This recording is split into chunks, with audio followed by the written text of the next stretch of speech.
serve as the chairperson of the Tennessee State Board of Accountancy. Today is Tuesday, May 3rd, 2022, and I'd like to call to order this meeting of the Tennessee State Board of Accountancy. This regularly scheduled meeting is taking place in room 1A of the Davy Crockett Tower at 500 James Robertson Parkway in Nashville, Tennessee. The meeting date, time, and location. This meeting is being recorded and/or transcribed. Have been properly noticed, and copies of the agenda were posted to the Board of Accountancy website on April 22nd, 2022. And at this time, Karen, I'd like to ask you to perform a roll call so that we can confirm a quorum. Andy Bonner. Here. Janet Booker Davis. Here. Pamela Church. Here. David Crenshaw. Here. Larry Elmore. Here.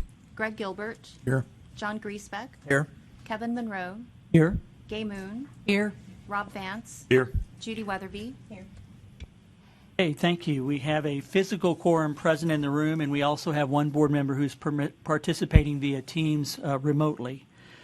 So we have the entire board present for this regularly scheduled meeting.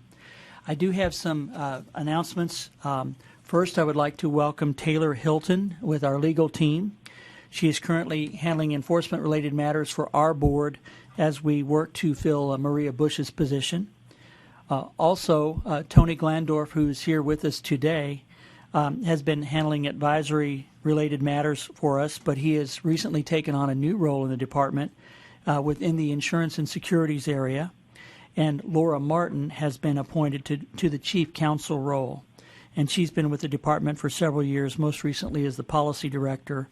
But Taylor, welcome to you, and thank you for your help. And Tony, thank you for your many years of direct help and advice and counsel to this board. It's just been greatly appreciated, and we wish you best success in your new role. Mm-hmm. From a reminder standpoint, just make sure board members are not muted when they're speaking and using the microphones. And for those on the phone, please remain on mute unless you are speaking. And I'd also like to welcome any visitors or members from the public. We will have a couple of proceedings that will involve folks that are the subject of reinstatement or licensing proceedings that will be joining later in the meeting this morning. With that, I think we're ready to review and adopt the agenda. Is there a motion to adopt the agenda for today's meeting? I'll make a motion. Moved by Andy. Thank you. Is there a second? Second. Thank you, Greg. Is there any discussion? I think since we have one member remotely, we probably should call the roll on these votes. And so, Karen, if you'll call the roll. Andy Bonner. Aye. Janet Booker Davis. Aye. Pamela Church. Aye. David Crenshaw. Aye. Larry Elmore. Greg Gilbert. Aye. John Griesbeck. Aye. Kevin Monroe. Aye. Gay Moon. Aye. Rob Vance. Aye. Aye. Thank you. The motion passes. The next item that we have on the agenda is the approval of the meeting minutes from our meeting dated January 25th of 2022. Is there a motion to approve those minutes? So moved. Okay, I think we got a motion by John and a second by Gay. Thank you. Is there any discussion or questions or comments with respect to the minutes? Chairman, we need one slight correction. Sherry participated in the last meeting remotely, and we failed to include her in the listing. Okay.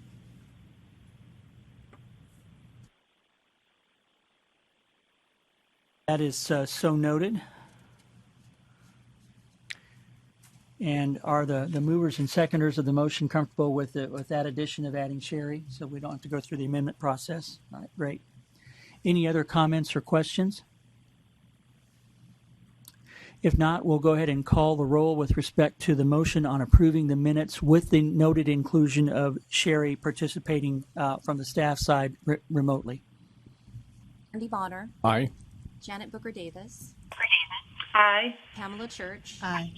David Crenshaw. Aye. Larry Elmore. Aye. Greg Gilbert. Aye. John Griesbeck. Aye. Kevin Monroe. Aye. Gay Moon. Aye. Rob Vance. Aye. Judy Weatherby. Aye. Thank you. The motion passes. The next item on the agenda is the Executive Director's Report, and for that, we will turn it over to Ms. Wendy Garvin, who is the Executive Director of the Tennessee State Board of Accountancy. Thank you, Mr. Chairman. It's great to see everybody today, almost everybody here. First time in a while. You previously received my Executive Director's Report, so it should have been in your advanced information, and it's on your iPads. So it might be a little bit longer than normal because we did kind of combine. I'll talk about the financials at the end as well. And then I have an item I want to talk to you all about, an investigator position that I would like to ask for your permission to reclass. So we'll talk about that at the end. Future meeting dates, as typical, are at the top of the report with a proposed date there of July 25th, 2023. The ones before that have already been approved. We also have NASBA meetings listed there. The Eastern and Western regionals are coming up here in June. And you'll see there noted under the Eastern Regional are the names of the folks that had let me know that they were interested in attending. And so Laura on our staff is putting together the travel authorization for that now. And we will let you know when that's approved so that you can make your arrangements. And then the NASBA annual meeting is October 30th through November 2nd in San Diego. So we will talk about that probably at the July meeting. NASBA committee interest planning cycle is underway for their committee selections. And so I believe you have until May 12th in order to select anything that you're interested in. So make sure that you go online and do that if you haven't already. If you are currently serving on a committee, you still have to go through that process of selecting that committee again if you'd like to serve on that. Hopefully you received emails and a couple emails in March about that you can go back and reference. If you can't find it, let me know and I will send you the information. CPA exam and evolution. So with the evolution initiative, there's a lot going on with the exam.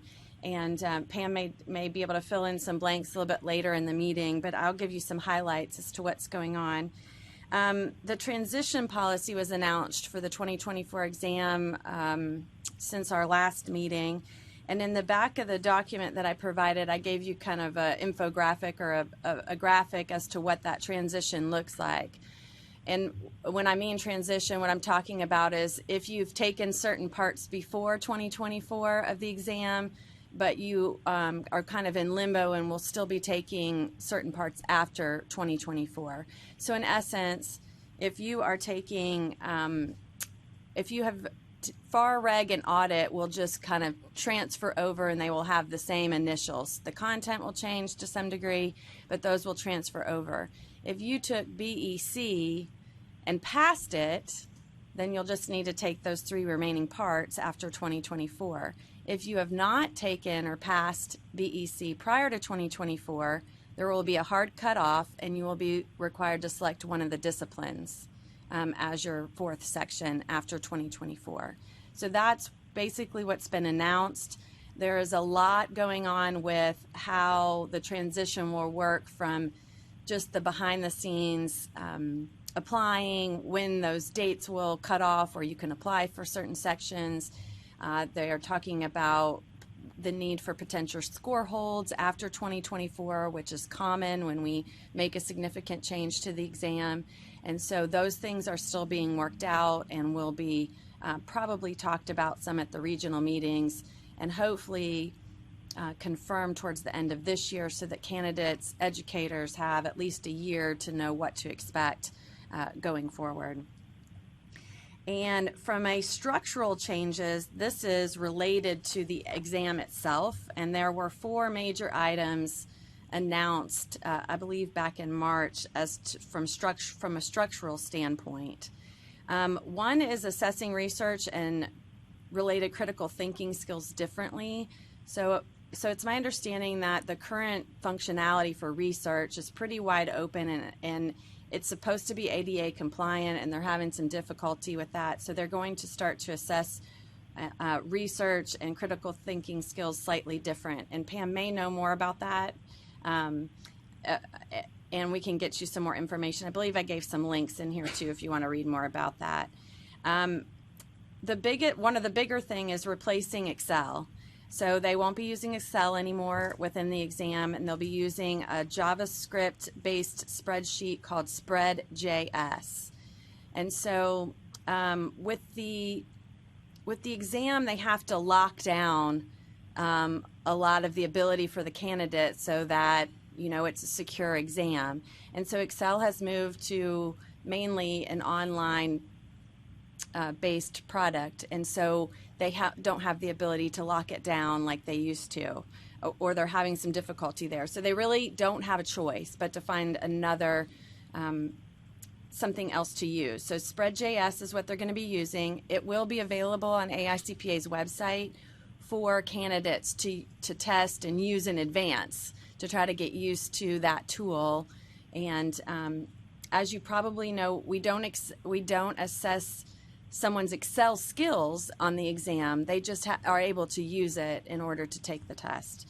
And so that's probably one of the bigger things that folks have talked about, but I'm not sure there's anything that can be done about it except for communicating well about this new tool that candidates will be able to use. So they are also removing the written communication test, the essay question on BEC. Of course, BEC is going to transition. So they will no longer, that may help with some of the score holds, because the written communication is one of the things that delays scoring sometimes. So that would be helpful there. It also adds some real estate to the exam for some other areas that they want to assess. Eliminating multi-stage adaptive testing and the multiple choice question testlets. This is quite a robust way of, based on how you answer questions, your additional questions may get more difficult. So they are not doing that any longer in the new exam, and you can read a little bit more about that. And finally, from an exam standpoint, the practice analysis is being finalized right now, and we do expect the exposure draft to be released around July 1st for comment, and that will include the content that's going to be on the exam, with the exam blueprints will be included in the back of that exposure draft. So there will be a 90-day comment period. So it'll be something that we might want to look at the July meeting if there's anything that we want to comment on. And then lastly, when it comes to the CPA exam, in the back of your document here is just your notification on the fee change implementation letter for the cost, the increase that was done recently and when that will take effect. All right. So the AICPA Board of Examiners, I haven't accepted an appointment on the Board of Examiners. So excited about that. I'll be serving in the state executive director role on that board starting, I think, later this month. It's a senior level committee at the AICPA, and they set policy for the CPA exam. So I have been serving on the state board committee, which is a subcommittee of the Board of Examiners, and there's all NASBR folks on that committee, and Jimmy from Arkansas served in this role ahead of me, so he has been gracious enough to lend any helping hands as I transition into that role. So excited about that. Rules. So we had rule amendments that we did a rulemaking hearing in January. Those are set, have been filed with the Secretary of State. They are going to be effective in mid-June, and so we have rule review with government ops on May 16th. And so we are set to do that then. If anybody wants to attend, it's an open meeting, and you're welcome to do so. That is a Monday, May 16th. Renewals. You will see here that just an update on where we are with regard to renewals. We are in line with prior years as far as numbers, and so we will be sending out, now that tax season is over, we have 2 more planned communications to try to get people to finalize their renewals before the end of June, where they will then be subject to reinstatement if they fail to renew by June 30. Cpe Audit, those notices will go out on or around May 16th to 10% of licensees. And so we'll be doing the CPE audit over the summer. The deadline for submissions we've planned for August 1st. And this is consistent with prior years. Communications, we are working on a newsletter to distribute hopefully before the end of May. You will see there outreach, maybe 7 or 8 events that I've attended since our last meeting, some TSCPA events. We've done some press release type things for the public related to tax filing deadline. And then I did co-present a session at the ED conference last week on peer review.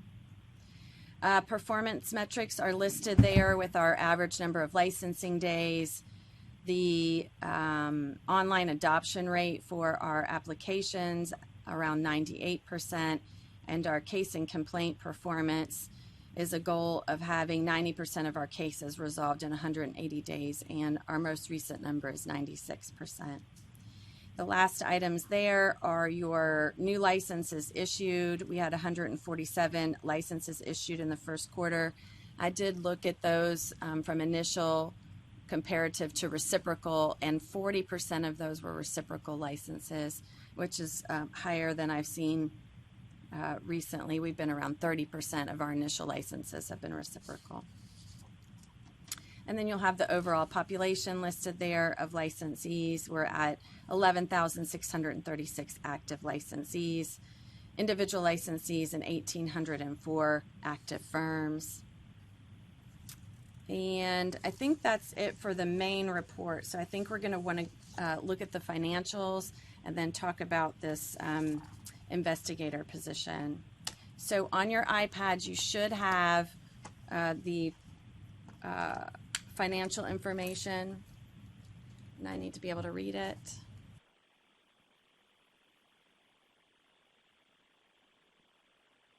All right, so these are for the fiscal year 2022, which ends June 30th, and these are actuals for the February period ending. So we are at revenue of $903,585, expenses coming in at $591,479, with a surplus currently of $312,106. So we are certainly in a good position, although most of our revenue has come in for the fiscal year, but I still don't expect any issues through the end of the fiscal year. From a specific standpoint, just to highlight a few areas, the longevity compensation area is in quite an excess of our budget and of last year, and that is because there were pay for performance, which I may have mentioned at our January meeting, that were paid out in January. This is the state's bonus plan, so those fall there and are difficult to predict exactly what's going to fall there. We do have some travel back there, but we have plenty of room there for travel at the regional meeting. Let's see what else. State professional services, I wanted to mention communications and shipping. It does look like our postage for renewals was quite a bit in excess of prior years, so I've asked them to look into that. I don't have an answer back on that. To give us a sense, we're about $4,000 over what we have been in prior years. On the state professional services, we are a little bit higher there. We have had various IT issues that we have to deal with, and so some of that lands there in that state professional services. Our year-end cost backs are quite lower than we have seen in the past. We are seeing some savings there from the General Assistant Commissioner's admin office, as well as our legal cost backs have been lower than we have seen in prior years. I think that covers what I wanted to mention. If you all have any questions on the financials.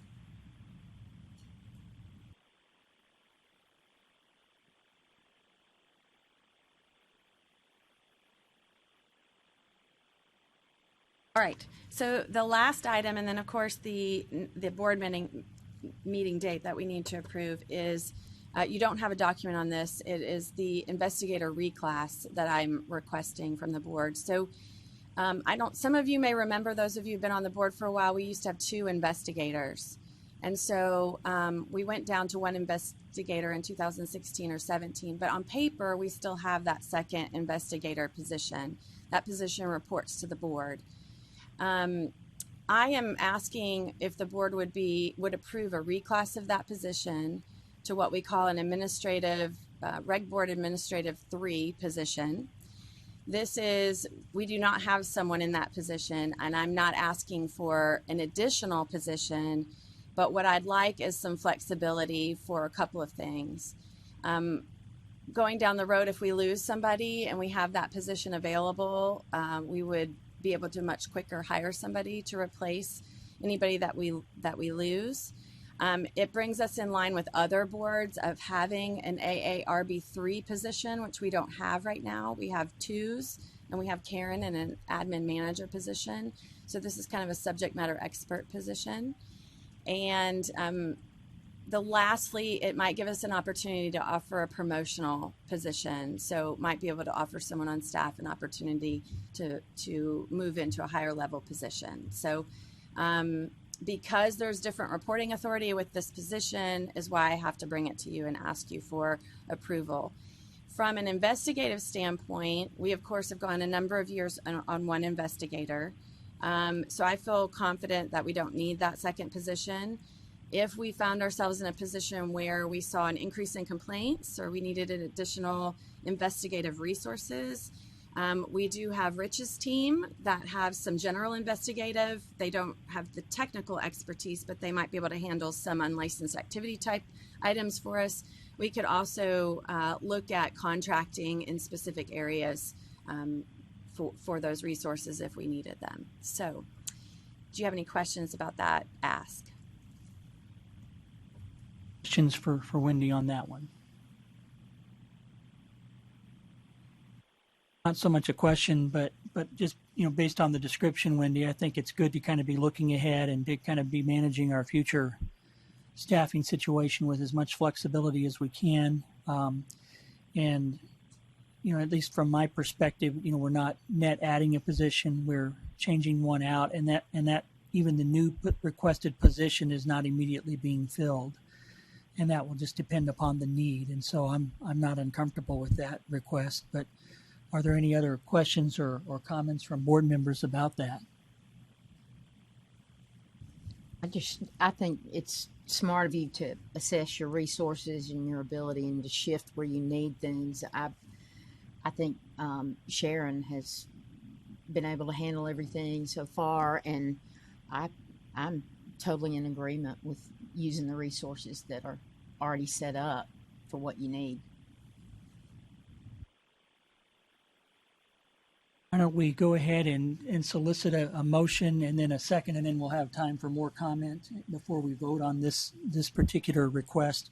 So I think the motion would essentially be to reclass the current vacant investigator position to remove that and allow for a new position, an ARB3 position, staff position.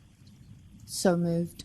Moved by Judy. Is there a second? I'll second it. Seconded by Andy. Is there any further comment or question or discussion?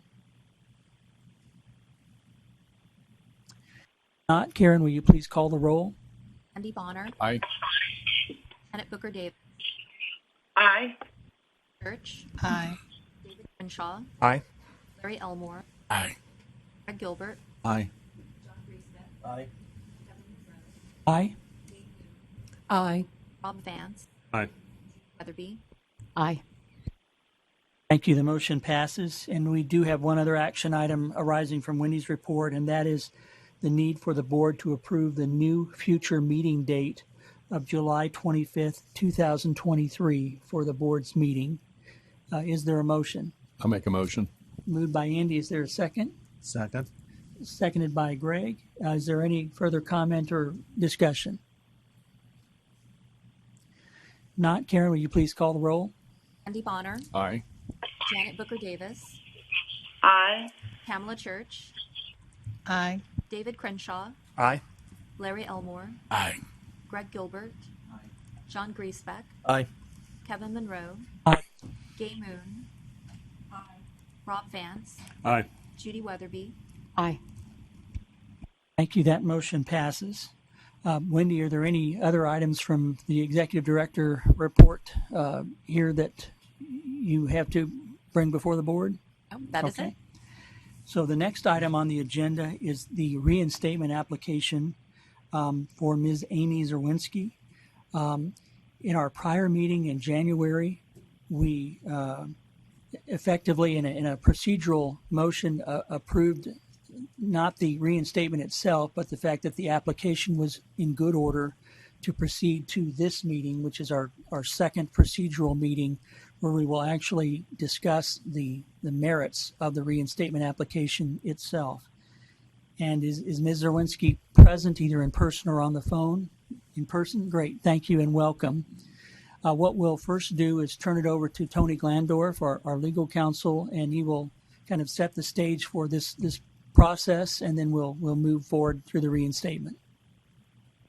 Okay, thank you, and good morning, commission members.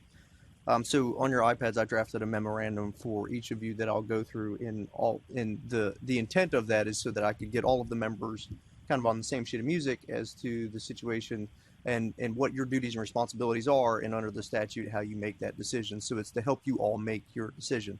So as part of that memorandum, I set up some background facts for you all so that you can understand historically how we got here. I know many of you may not have been on the board when this matter first came about several years ago. So this is intended to help you all get some perspective on that. And then we have to, under Tennessee law, go through the Fresh Start Act, which is an analysis that is required of the board when you're determining licensure or renewals, and in this case reinstatements on any matter where it's in consideration of a felony conviction. And so the Tennessee legislature has set out, mandated a series of methods for you all to review so that you have sufficient information to make that determination. And then that is going to also be dovetailed into your rule on reinstatement, which honestly, I think the Fresh Start Act is going to get you most of the way there for your analysis. And then after I finish that should give, when I finish going over the memorandum, you all should have pretty much the guidance that you need to go forward on making a decision, but that should be made in communication with, I think, Ms. Zerwinski and her attorney here, who will be able to give you all of their information on those factors that you will review regarding the circumstances at the time, if you choose to go into those, and then the rehabilitation efforts. And so you have all of that documentation that we'll go over on your iPad here, including the application of Ms. Zerwinski, their petition that they submitted, along with references that are attached to it. So unless there's any questions, I'm going to go ahead and I will go through most of this memorandum, but I'll do it as brief as I can, because I'm sure maybe you all may have already read this, but we'll make sure that we have that I can read it and then explain any of those parts to assist you. Okay. So Ms. Zerwinski is seeking her CPA license reinstatement. Her license is currently in a suspended status. She submitted a reinstatement application in December of 2021, and her application was evaluated and approved to be presented at this meeting. The factual history, the initial CPA license was issued to Ms. Zerwinski in August 6, 2003.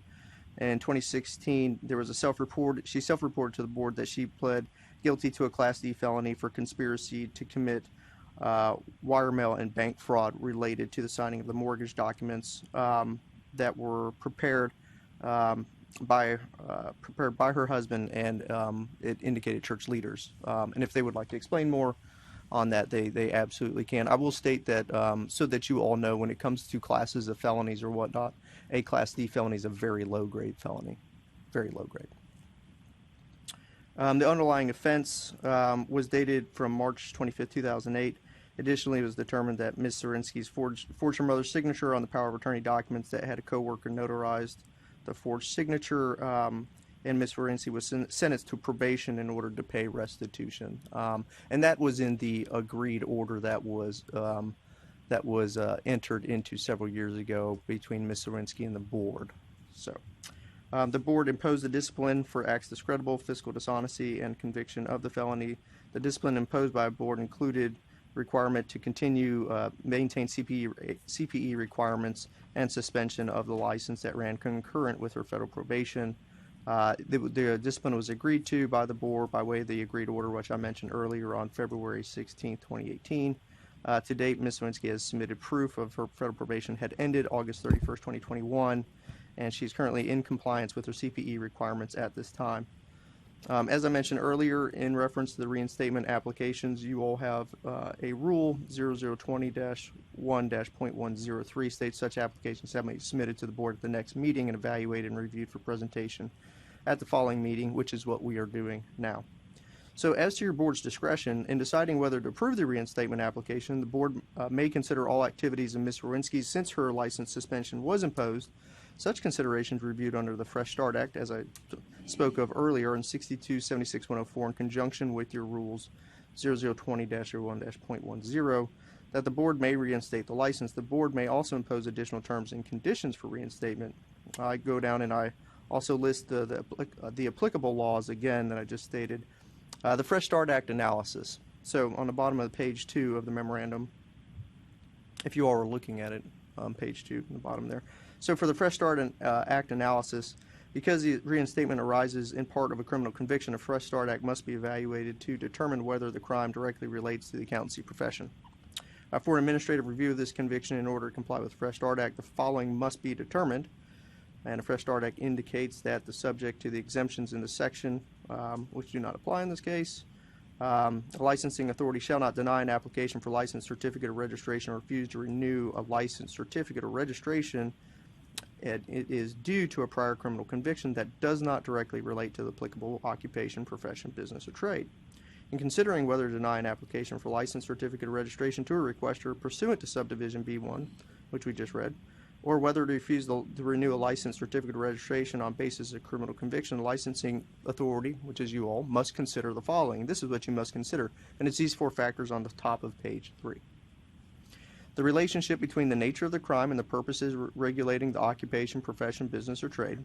The relationship between the crime and the ability, capacity, and fitness required to perform the duties and discharge the responsibilities of the occupation, profession, business, or trade. Any evidence of rehabilitation or treatment undertaken by the individual that might mitigate against the relationship of the crime to the occupation, profession, business, or trade. And rehabilitation is broadly defined in there, so it can be any acts that they have taken to move forward. And the last is D, the applicable federal laws regarding an individual's participation in the occupation, profession, business, or trade. Under the board's statute for criminal convictions,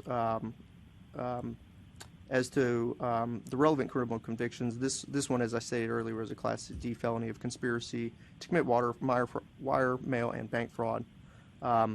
Next, I indicate that the felony meets the statutory threshold of reflecting adversely on a licensee's fitness and fiscal dishonesty, along with a conviction of felony to which dishonesty or fraud.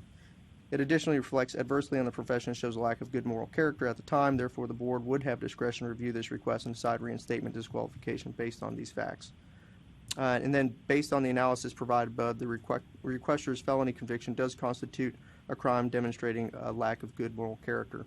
And so, after determining the requester's conviction involves a prohibited conviction, which is under the statute. So all we said at that point is that this is a criminal conviction that you all can look at under your statutory authority. You all would then apply the Fresh Start Act factors. And so I list the Fresh Start Act factors there in the next 3 pages, and I provide you all with information on analysis that you all could make a determination of. So if you look at the bottom of page 3 all the way to the the middle of page 5, I'm basically restating those Fresh Start Act factors, and then providing you all information of what you could decide. So this is just my analysis as your attorney to try to help guide you all there. And so under the first factor, the relationship between the nature of the crime and the purpose of regulating the occupation, trade, I indicate there that the purpose of regulating the profession is set out in 62-101, which includes in part the public interest requires that persons professing special competence in accountancy or offering assurances to the reliability or fairness of presentation of such information, that the conduct of persons licensed as having special competency in accounting be regulated in all aspects of their professional work. And further, under 62.1.102, it indicates that when it indicates of the revocation of the license, this corresponding law indicates that the board may refuse to renew or deny a license for no more than 5 years and may reprimand, censure, or limit the scope or practice of any license or impose a civil penalty on anybody who is, and that's under A8, conviction of a felony or any crime or element in which dishonesty or fraud under the laws of the United States or to the country would have constituted a crime under the laws of this state. However, those are subject to the Fresh Start Act. So all we said right there is that your statute indicates already that crimes of this nature are those that would relate to this profession. Is that it can easily be determined as that. And then further, at the bottom of page 4, I basically restate that that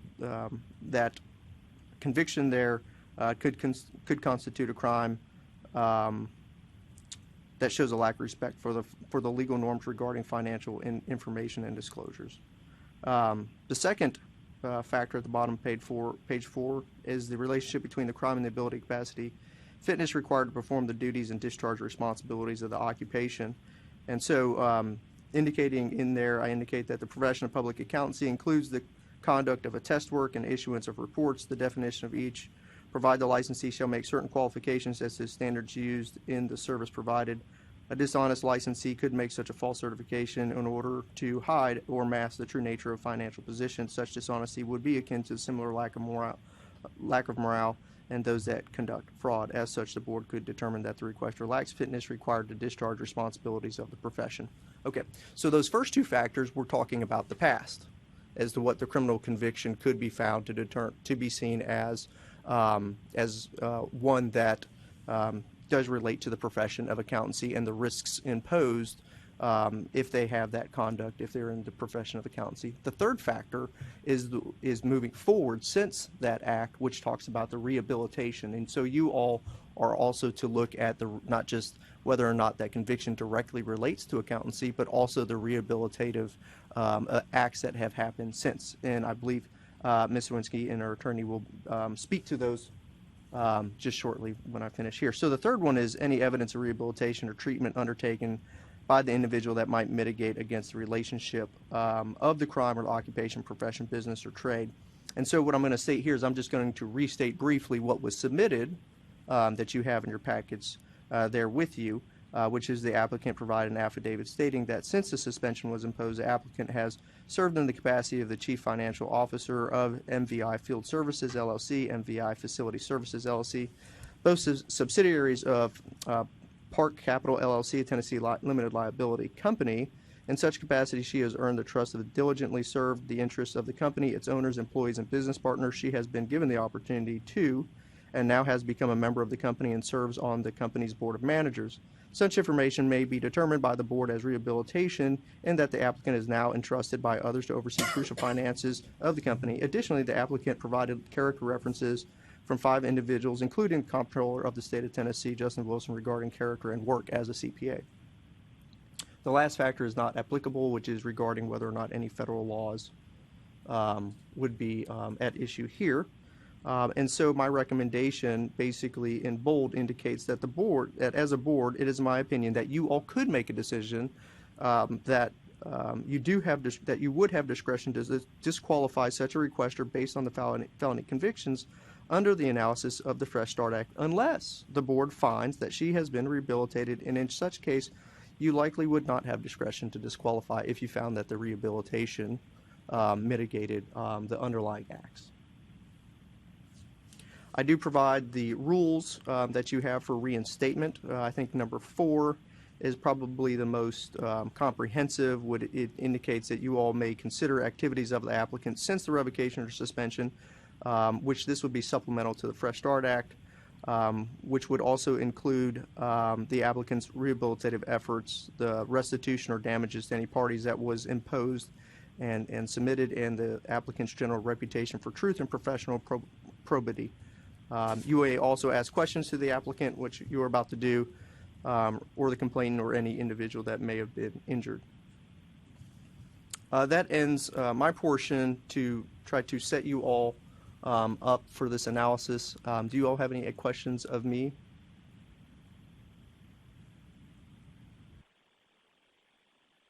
I think not at this time, Tony. Thank you for that summary and also for the underlying memo and the analysis that you and counsel presented before the board. I think it would be appropriate at this time to allow Ms. Lewinsky and or her legal counsel to make any statements that they wish with respect to their application for reinstatement. I would ask, if you are inclined to do so, that you would just speak from the podium and make sure that the microphone is on and it's not muted, and also just to please identify yourselves for the record.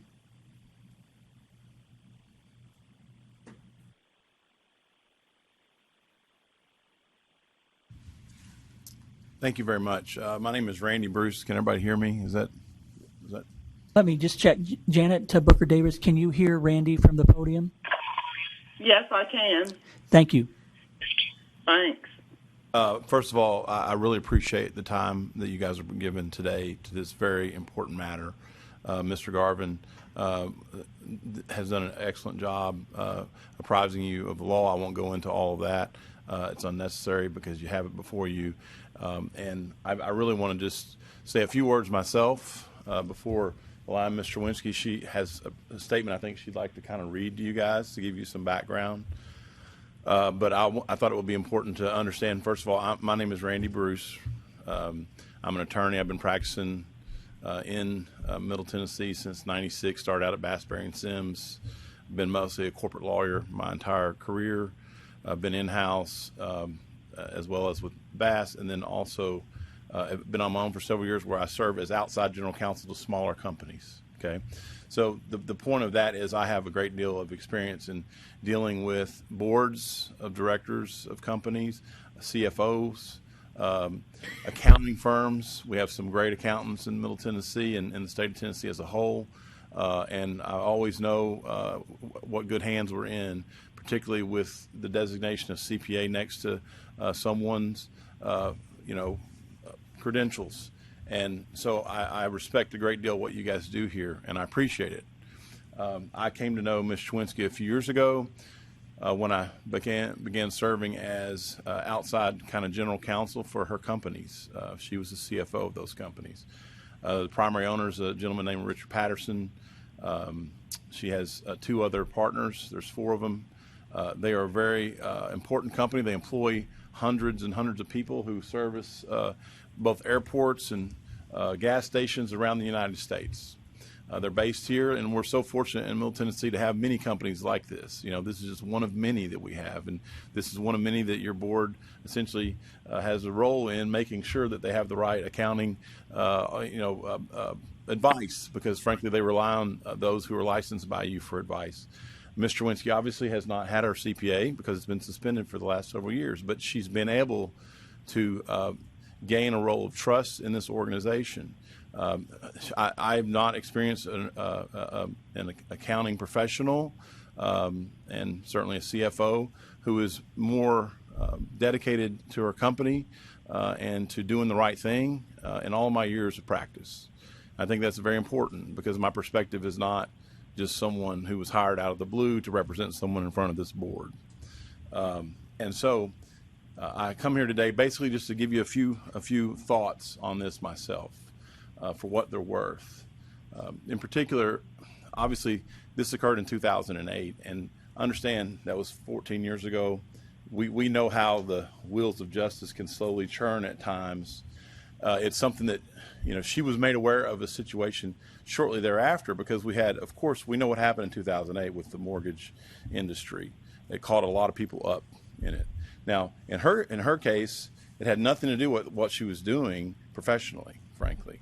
However, it does reflect on her character, and it's very important for you guys to know that happened. But it had to do with something that her husband had gotten involved in, and ultimately, it took so long for it to come through.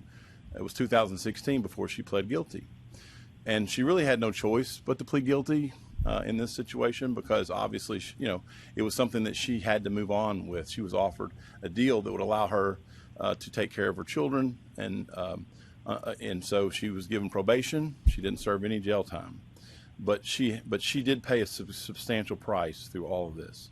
Her husband did plead guilty at that time, and he also served 18 months, and actually 12 months he had to serve. 18 months was his sentence. He served 12 months, so she was taking care of her family. She's done so honestly with strength and character. And in fact, not only does she take care of her own family, her own core family, she takes care of her mother. She takes care of her. She's the oldest of, I think, 5, and she is kind of the matriarch of them all.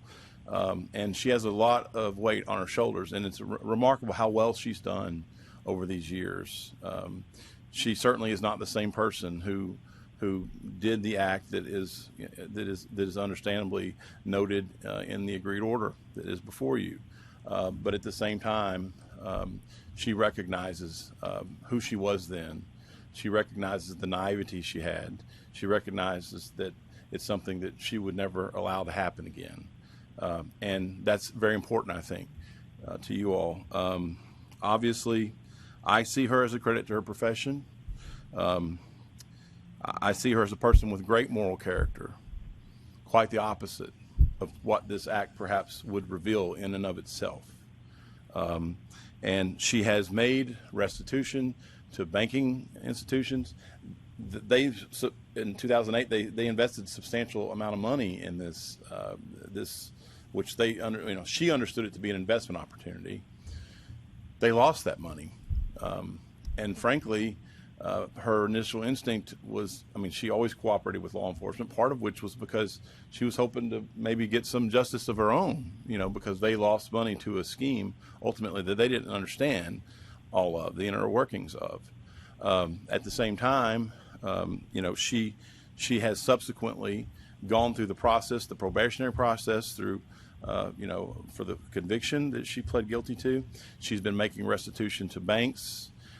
She continues to pay her mother's mortgage, for example, on the very home related to the documents that were allegedly falsified. And so I would ask that you consider all that as you make your recommendation today. And I think I'll just turn it over to her at this point. Thank you, Mr. Bruce.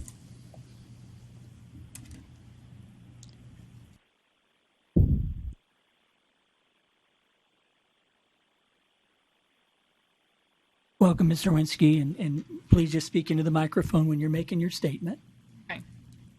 Thank you for the time. Like it's been said, these events took place in 2008, and that was 14 years ago. I was in my early 30s. I had 2 small children and 3 stepchildren, and I worked at the state of Tennessee in the comptroller's office, and that was certainly a busy time in my life. At that time, my husband was able to stay at home as a stay-at-home father, and he was introduced to an investment plan by members of our church. He is also an accountant, and he is a detailed person by nature. So he researched and he spoke with several real estate investors, bankers, and other professionals to understand what was being offered. He followed an investment plan that included purchasing homes and using the equity in our current homes and new homes to invest in this Utah-based Sarah investment fund. The Sarah fund participated in large-scale real estate developments. This was my husband's business. It was not mine. I had a good job, and it kept me busy. Additionally, these investments were to benefit our entire family, so they told us. My husband's parents and my grandmother also participated, and this was my husband's business, as I said, and I supported him as a wife would. About 9 months later, the person we had invested with in Utah committed suicide. So the 20-plus investors lost all their money, including us. And we learned at that time that we were victims of a Ponzi scheme. And we experienced foreclosures on properties that were purchased for this investment. And we did not financially benefit from any of these transactions. And then about 2 years later, the FBI was investigating a Tennessee real estate company, and my husband had had one transaction with him. So the FBI wanted to speak to us. So they spoke to my husband first, and they called me and asked me if I would come to their office and speak to them. And I said, yeah, I'll come, because I wanted to share my story in hopes that it would help bring justice to myself and to others who were lied to. Well, that's not how it went. The government did recognize that we were victims, but said we should have known better. And that statement has rung through my head for years. I should have known better.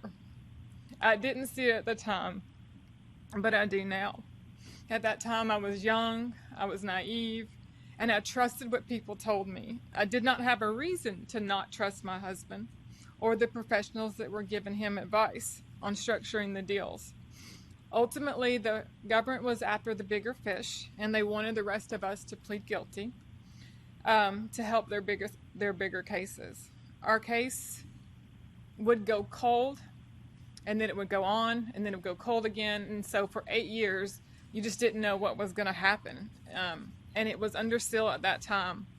And the stress and the anguish took a big toll on myself and my family. Then I developed breast cancer at the age of 37. And my cancer was not genetic. It just happened, and I know it was stress-induced. I had a couple of surgeries, I had 16 rounds of chemo, and I still take medicine to this day. Through this ordeal, I have learned so much about the world and myself. I learned to not trust people and to do as much due diligence as possible before you sign anything. I am much wiser now.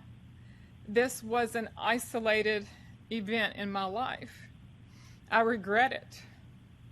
I feel like I was a good person before, but I'm definitely a better person now. And after experiencing what I did, I've learned, I've persevered, I've learned more about what to do and what not to do. In the beginning, I truly felt that these investments would help our family and my 4 younger siblings who suffer from mental illness, depression, addictions, and so forth. My mother gave birth to me at age 18, and I've always been her right arm. And I have been like the other parent to my 4 siblings, because her husband, at the time, and my father, he adopted me, he was the opposite of a role model. And I was the first in my family to graduate college, the first to receive a certification, this one. And being a CPA is very important to me, and I don't want to lose it. I am driven to do what's right. I want a good reputation and good character, and I want to restore what was lost. And I want to make a difference in my little sphere, and I want to be trusted. And I know you all don't know me, and that's why we provided the character letters. And if you would please read them, so that you can kind of see a view of how other people think of me. And that's all I'm going to say for now, unless you have some questions. Thank you, Ms. Zawinski. Very much appreciate your statement, and also, Mr. Bruce, your statement as well on Ms. Zawinski's behalf.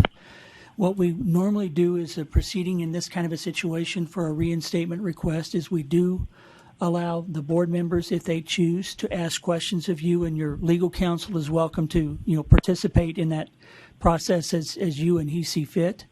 And then ultimately what we're going to do, Ms. Zawinski, is deliberate and make a determination as to your reinstatement request. And we're going to do that in public at this meeting. And so if you're willing, and I appreciate the statement that you've made, I'll kick off with a question, and we'll offer the opportunity for any other board members, if they choose, to ask any questions that they feel would help them in their deliberations. And I think the question that I would have, it's very clear from your written record that you've submitted, and it's very clear from your statement that you submitted today to us in person, that you accept responsibility, but but that you also are demonstrating that since those events you've grown and you've learned. And so the one question I would have is basically just for you to reaffirm that to the best of your knowledge you have complied with the agreed upon order. You've kept up your CPE. You have not practiced publicly as a CPA while you have been under suspension. And if you can just respond to that and affirm that that is the case. That is correct. I followed the order with continuing to pay the dues and to get the CPE that's required. And the second part of your question, yes, I have not practiced as a CPA. In my company, I oversee the accounting and the budgeting, but we have an outside CPA firm, LBMC, that comes in and does our audit, and we've received a clean audit every single year. Also, LBMC handles our tax returns. So all of our CPA needs are outsourced, and they've always been that way even before I came. Thank you, Mr. Rinsky. I appreciate that response. And what we'll do is ask other board members if they have questions of Ms. Serwinski and or her legal counsel to go ahead and ask them, and we'll work through that process before we entertain a motion with respect to reinstatement. So are there any board members that have questions of Ms. Serwinski? Pam? Jay, everything you've said, I know this is very painful. It's obvious to me that you and your husband were victims, and as were a lot of people. But can you speak a little more directly to the forgery itself and why that you feel that was involved extenuating circumstances or a mindset you were in then that is very different now? Did you feel like your mother would have given permission and you just, sometimes with families, people sign things for other people. I'm just curious about why that is. We can set that aside as extenuating. Okay, like I said before, my mother was 18 when she had me, and her parents, which were my grandparents, bought her a home so that she could raise me, and because she was unwed at the time. And my mother found another husband, and she ended up having 4 more children. Our father which is my adopted father, has mental illness, substance abuse. He was unfaithful, just to name a few things. So my parents were not self-reliant. They could not care for us on their own. And my grandmother would remind my mother and the rest of us, I bought this home for you. I bought this home for the children. I have maintained it. I have paid the utilities and everything on this home for over 30 years. And so when this plan was brought to my husband, who shared it with me, and we shared it with our family members, my grandmother on her own said, I want to invest and I want to use the equity in this home. In my grandmother's prime, she owned probably up to 30 rental properties, so she was very familiar with real estate and owning property. So when my grandmother said, I want to use the equity, my mother was not... she was not comfortable with that. She had never, owned anything, or bought anything of that nature of her own. So she worried about it. My grandmother wanted to do it. I was stuck in the middle. My mother knew that we were going to do the transaction, but she said, I don't want to be a part of it. Do what you need to. And so I took that as permission to sign her name, because her name was on the deed. My grandmother's name was on the deed, but my mother's name was also, she put that on there so that it would pass to my mom at her death. I should not have signed that now, looking back. Today my mother still resides in that house. She's been there for 45 years. We are still very close. She is kind of a needy person. Emotionally, she needs reassurance. I'm her other half. We talk every day. She's already called me 3 times this morning, but today I was like, I'm not going to speak to her at this moment. But we rehearse every morning about my siblings and her, their needs. And so we're constantly like planning and trying to figure out ways to serve or help. Are you enabling? Are you not? But we have opportunities every day to serve my siblings and their children, which are her grandchildren, but they're like my grandchildren as well because my siblings are like my children. Of course, the government had their view. My husband had his view, and I had my view. I am a believer that bad can be turned into good if you keep moving forward and make sure your course is corrected anytime you need to do that. I loved my job at the state of Tennessee. I worked here for 15 years. Driving here today, brought back all those memories. But my life was reset, and then I got this other opportunity, and I love my current job, and it's helped me grow much more than I thought I could. And I've been stretched professionally, and I don't know if you said this or not, but I don't have to have my CPA to do what I do. I have a great job. I have great opportunities there. I just want it. It's just something that I work for so hard, and that's the kind of person that I want to be, is someone that's trustworthy and I respect the profession, and I want to be able to do so accordingly. Other board member questions for Ms. Lewinsky? Judy? Well, I have a quick question for Wendy. Wendy, what is our policy on reporting these type things? Like I know that on the reporting of the felony, or reporting. If you're, my thing is the timeline from March 2008 to being reported in 2016. So that 8-year period, you have to be convicted to report? Or, yes. Okay. Yeah. Okay. So you don't have to report anything until you're convicted. I called the board. Oh, good. Once I knew where this was going, and I let them know what was going on, and they said, not until you're convicted do you need to call back. That's good. I wanted to understand that because that timeline was in the back of my mind the whole time. I will also add, just in case anyone has this question, with regard to her continuing education, since she's been suspended, she has submitted it just like everybody else. Her listing, she renews just like everybody else and submits that continuing education. Well, I greatly respect that. And a lot of people would not put forth that effort in your circumstances. And I greatly respect that. So.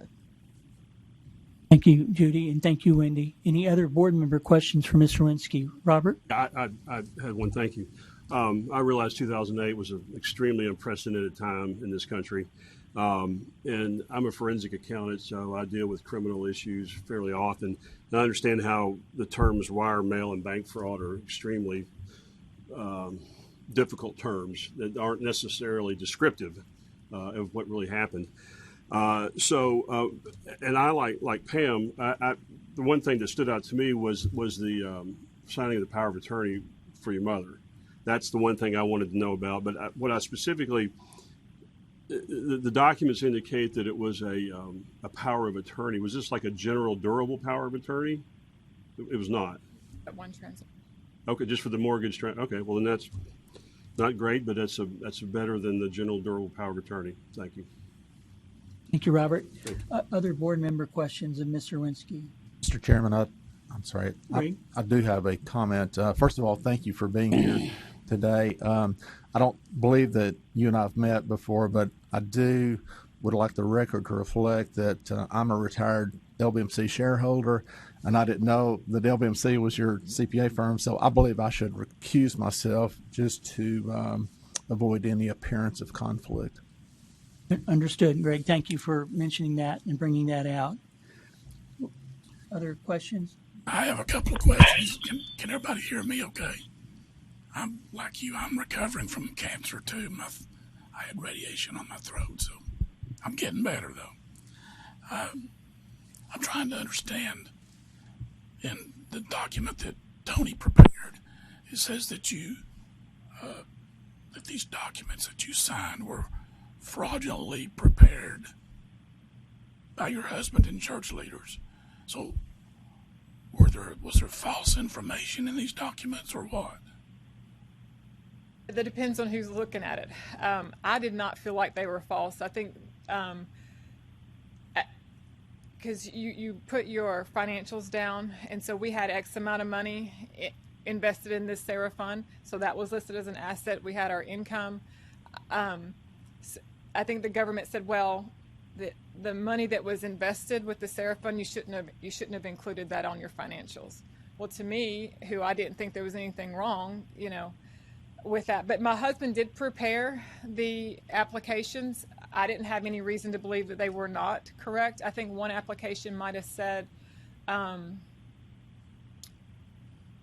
what is it, owner occupied or rented or what investment or something like that. So I think one of those boxes should have been investment property rather than owner occupied. I remember my husband telling me that the banker said, it's whatever your intention is at the time. You can say that it's investment or owner occupied, because your intentions change. So I know he was guided because this was new to us, to both of us. And I did not at the time believe that they were false.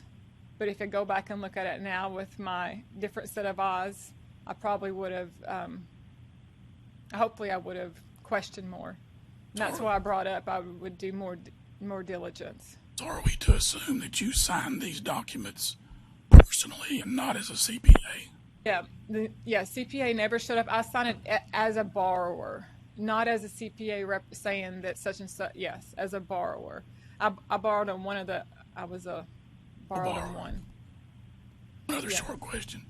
On the recommendation that's in here from Justin Wilson and a couple of other people from the state, they're dated 2017. Is that because that was back when he was recommending that your Right, license? when I came here in 2017, I got recommendations at that time. Justin Wilson, several others, my boss, Melinda Parton, Dan Willis, other people I had worked with at the state, because they knew me for 15 years. And so and so I got current ones who know me now the last several years. But I kept Justin Wilson in there, and I kept another one in there so that you could see my past. Because I haven't kept up with them. But as soon as I knew this was, I'd never been questioned by the FBI before. And I thought I was going there to help, and it turned around into the worst experience I ever had. And I went straight to the comptroller's house because I was scared to death. Because I didn't understand what was going on. And he guided me at that time. But I had worked with him for years, and he's a good man. Thank you for being here today, and thank you for having the courage to stand in front of this group and answer questions. And thank you very much. Larry, other questions for Ms. Zerwinski? This is Janet. I have a couple of questions. Can you all hear me? Yes, go ahead, Janet. Thank you. Okay. I was just, before I ask my question, thank you for being here today and presenting your case to us. I think one of the things you said in response to Board Member Church's question was that your mom said she didn't want anything to do with it, do what you want. And I guess I wanted to, that makes it sound like to me that she didn't want to be involved in it and wouldn't have gone along with it. But I'd like you to speak to that a little bit more. And then also I'd like to know what you would intend to do with your CPA if it's given back to you. Do you intend to do any public work or just continue to work in private industry? If you could speak to that, please. On my mother, she is the complete opposite than me. I am an accountant, and I'm okay with forms. My mother is not a form person, and forms overwhelm her. They scare her, and anything financial, she doesn't understand, or she didn't understand at the time. I don't know exactly what her thought was, but I know how I interpreted it is that She knew that her mother had bought the house. She had never paid a dime for it. She had never maintained it. She lived there, but my grandmother, anytime there was a repair, she did it. Anytime, every single utility was paid out of her account. So my mother really hadn't had the home. She hadn't bought the home. So I was siding with my grandmother on this, and my mother was just uncomfortable. And I don't know if I interpreted her or not, but my grandmother made it clear, this is my home, I'm doing this. And so I was, like I said, in the middle. And the other question was with the CPA. I do not intend to represent, to be a CPA in tax or accounting or audit. In my company, we bid for work, and we put an RFP together, and it's usually about 40 pages long. And in there, we list our certifications or our credentials, and it just looks good, being a CPA, that you've got someone that has that education and passed that test, and hopefully has a higher level of understanding of accounting. And I feel like I do have an understanding of accounting, and it's just, it makes our company look good. But I do not need it, and I do not think I'm a member of this company, and I don't want to work anywhere else. I want to stay here until I retire. And one final question. Given these past experiences, and I think I read in the documentation that you were influenced by your husband and some of the members of the church. That influenced, I guess, some of your decision making regarding these issues. What can you say about how you would conduct yourself in the future, given these experiences of the past? What have you learned, and how would you act differently? Well, I've learned to not blindly trust. So if someone tells you something, you go and get support to make sure that your support matches what they're saying. So I do that in my every day in work. You just don't blindly believe people, because I just believed what was being told to me, and I didn't understand it enough to know that I needed to maybe do some more research. And even if I did, every question I asked, they always gave the answer, just this perfect answer. So when everyone gives you a perfect answer, that's a red flag. So when you're several years behind it, you go back and you think about the things that you were thinking or asking, and I could see the red flags because the answers were too good to be true. So if it's too good to be true, it is not true. And did I answer? Was there a second question? I can't, or did I answer it? No, I think that was, I guess, the gist of what I was asking. I'll just make this comment. One of my sisters said to me that she looks at things, I guess, in a very positive way, and I just recall saying to her that as a CPA, my training, or my sense about how I've been trained, is to look at what could go wrong. So I'll just leave it at that. Yeah. Thank you. Thanks. I was financially and emotionally devastated for probably about 10 years, and I have a mark on my life, on my record. But that mark does not define me, but it reminds me to stay focused and to never get in the gray. Thank you, Janet, and thanks, Ms. Zerwinski. Any other board member questions for Ms. Zerwinski? Got one. Yes. Let's see. I'm looking here at your list of community service and obviously the things that you've done and all the actions you've taken since this occurred. And one of our our statements as to rehabilitation, and you definitely told us about how you have rehabbed and the things that you've learned. Is there anything that else that you'd like to emphasize in that area that is specific, when you're a facilitator for group emotional classes, and anything that you're personally doing that you're not only have learned yourself in rehab, but now that you're reaching out to help others in that situation? Recently, my church has this big push of emotional resiliency, especially for the youth and even in adults. So I facilitated along with another partner this 12-week class, and that's been, there's just so much in there I can't go over it, but that has been very helpful for myself and for those that are in the class. But back right before I knew I had cancer, so it was about a year before that. I don't know where we are in the timeline. My church offered this, it's like a support group. It's like based on the 12 steps.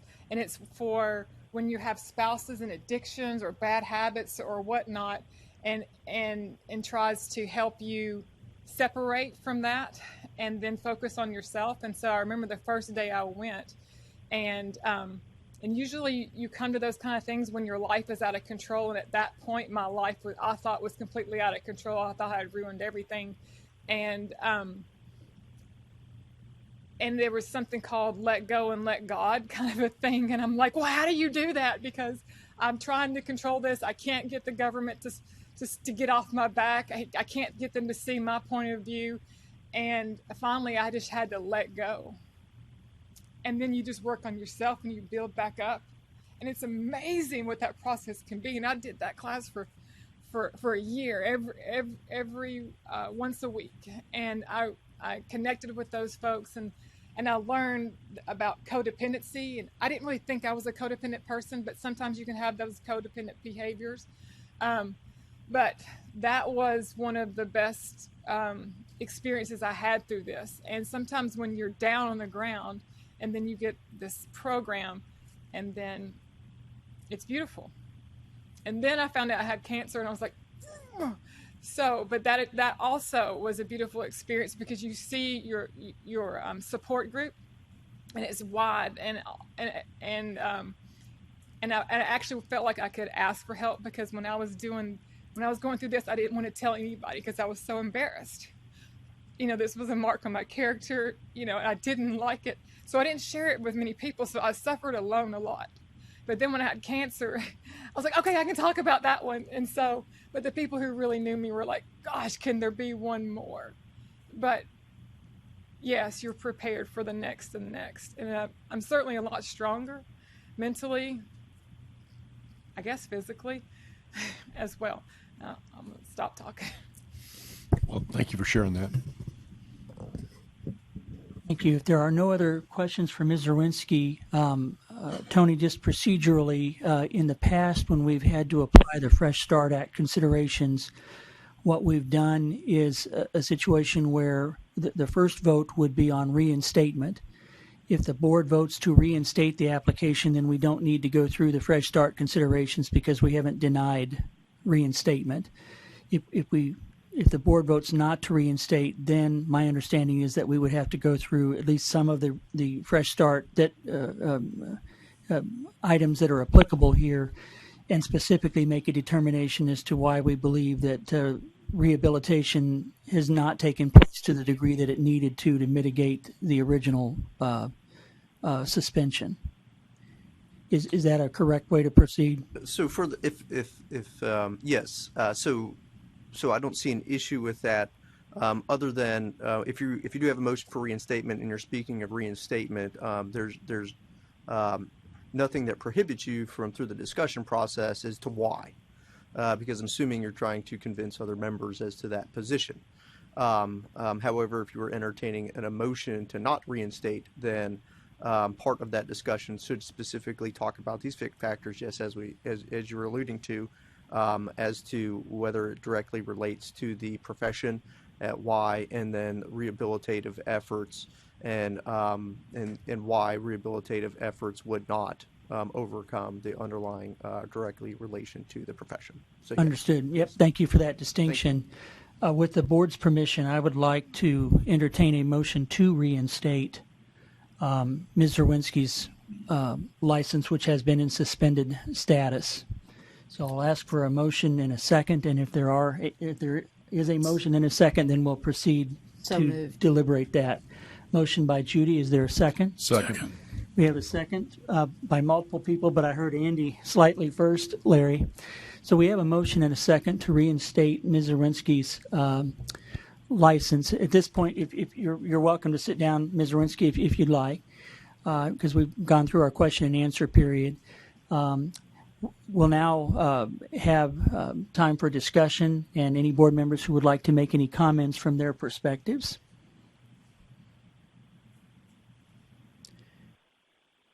I will just chime in with one overall comment from my personal perspective, and that is I appreciate the time that you've taken, not just with us this morning, but in meeting the requirements of the agreed upon order, in taking your CPE diligently throughout this period of suspension, in rebuilding your life, and in moving forward, and appreciate the frankness and candor with which you've addressed, the issues and the questions that the board members have put to you today. It's just, for me personally, it was very appropriate and has helped me considerably in terms of getting to where I need to be on the reinstatement motion that we have before us. Are there any other board member comments or questions? Just have one comment.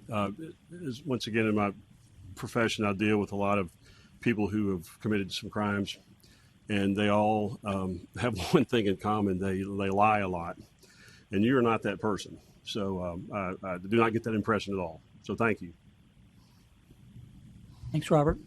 Kevin, I would say that what impresses me is that she's demonstrated a new mindset, which is very important, but also a very concrete record of things she is doing that demonstrate that new mindset, both purposefully to rebuild a record and also just naturally, I think, as she has evolved as a person. So I too, Judy, was impressed that she's kept up her continuing education, her community service, and just things she does on a daily basis. So I was very impressed.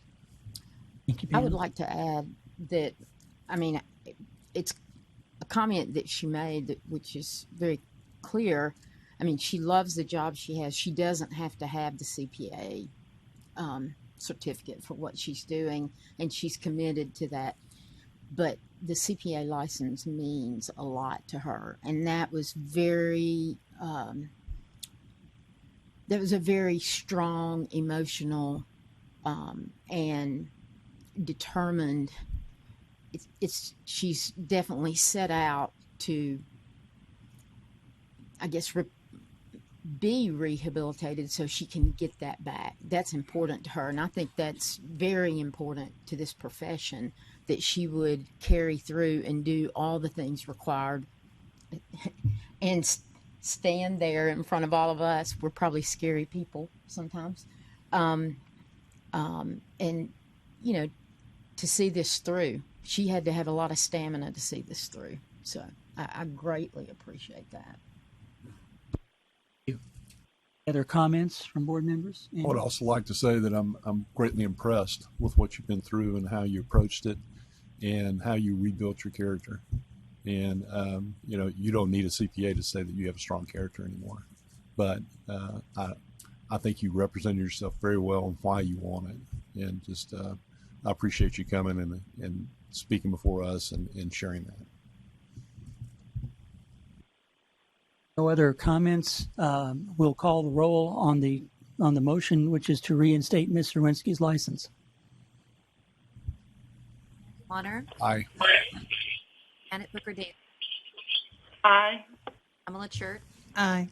David Shaw. Aye. Larry Elmore. John Griesbeck. Aye. Kevin Monroe. Aye. Aye. Rob Vance. Aye.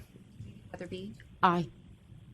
Motion passes, and the record will note that Greg Gilbert recused himself. Ms. Zerwinski, congratulations. This is a story of resilience, and also this is not a story of failure, but of success. And so we wish you the very, very best as you proceed forward as a reinstated CPA, Certified Public Accountant, here in the state of Tennessee. And we wish you and your family the very, very best, and appreciate your time with us this morning.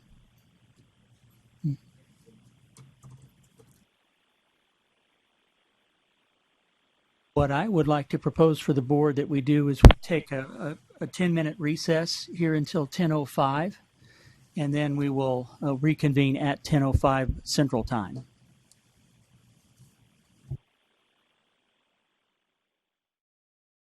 Kind of a check, make sure that our board This member meeting Janet is Booker, being recorded and or transcribed. that Janet Booker Davis is still with us.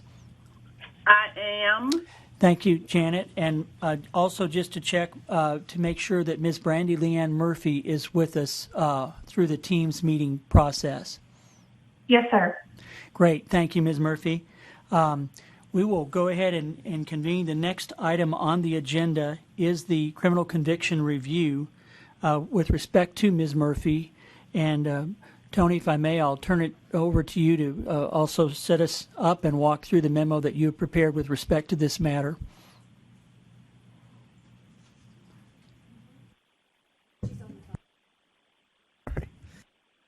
Ms. Murphy, you're on the phone. Can you hear me? Yes, sir, I can. Okay, thank you. This is Tony Glandorf, the Chief Counsel here for Department of Commerce and Insurance, one of them. So, thank you. On your iPads there, you do have the document regarding Ms. Murphy. There is a report. The top one is an addendum redacted, which was further information that Ms. Murphy did give us, and then the bottom one includes my memo on there that we'll go over. I will say initially, just to set the tone for this one, I don't think that this board has ever seen a request of this nature, and I've never processed one for another one of the programs that I serve. This is a request to have a previous conviction reviewed under the Fresh Start Act prior to an application being submitted, which is a good request. Under the Fresh Start Act, they included a provision that would allow anyone prior to actually going through the process of applying, have their conviction reviewed and determined by any board or program as to whether or not it would clear the hurdle of an upcoming future application. And so I would say that any decision for approval that you all would make would, for instance, for approval, if you approve that, then that would be the decision that's made, and on a future application, the issue would be set aside and already determined and not have to come before the board. If it was a denial of such, I would say that it could be there could be a future look again at it, because rehabilitative efforts are not singular, but they are comprehensive. So any rehabilitative efforts could be cumulative over a time. So the decisions that you could make to approve would generally be the approved on this conviction, and then if it was a denial on it based on the Fresh Start Act, there could be a further review in the future over time if there had been more rehabilitative efforts. So I just wanted to at least share that that this is a little bit different because we're only looking at the conviction today and nothing else, and then the history of it. So on this memo, and I believe it's on page 5 is where my memo starts.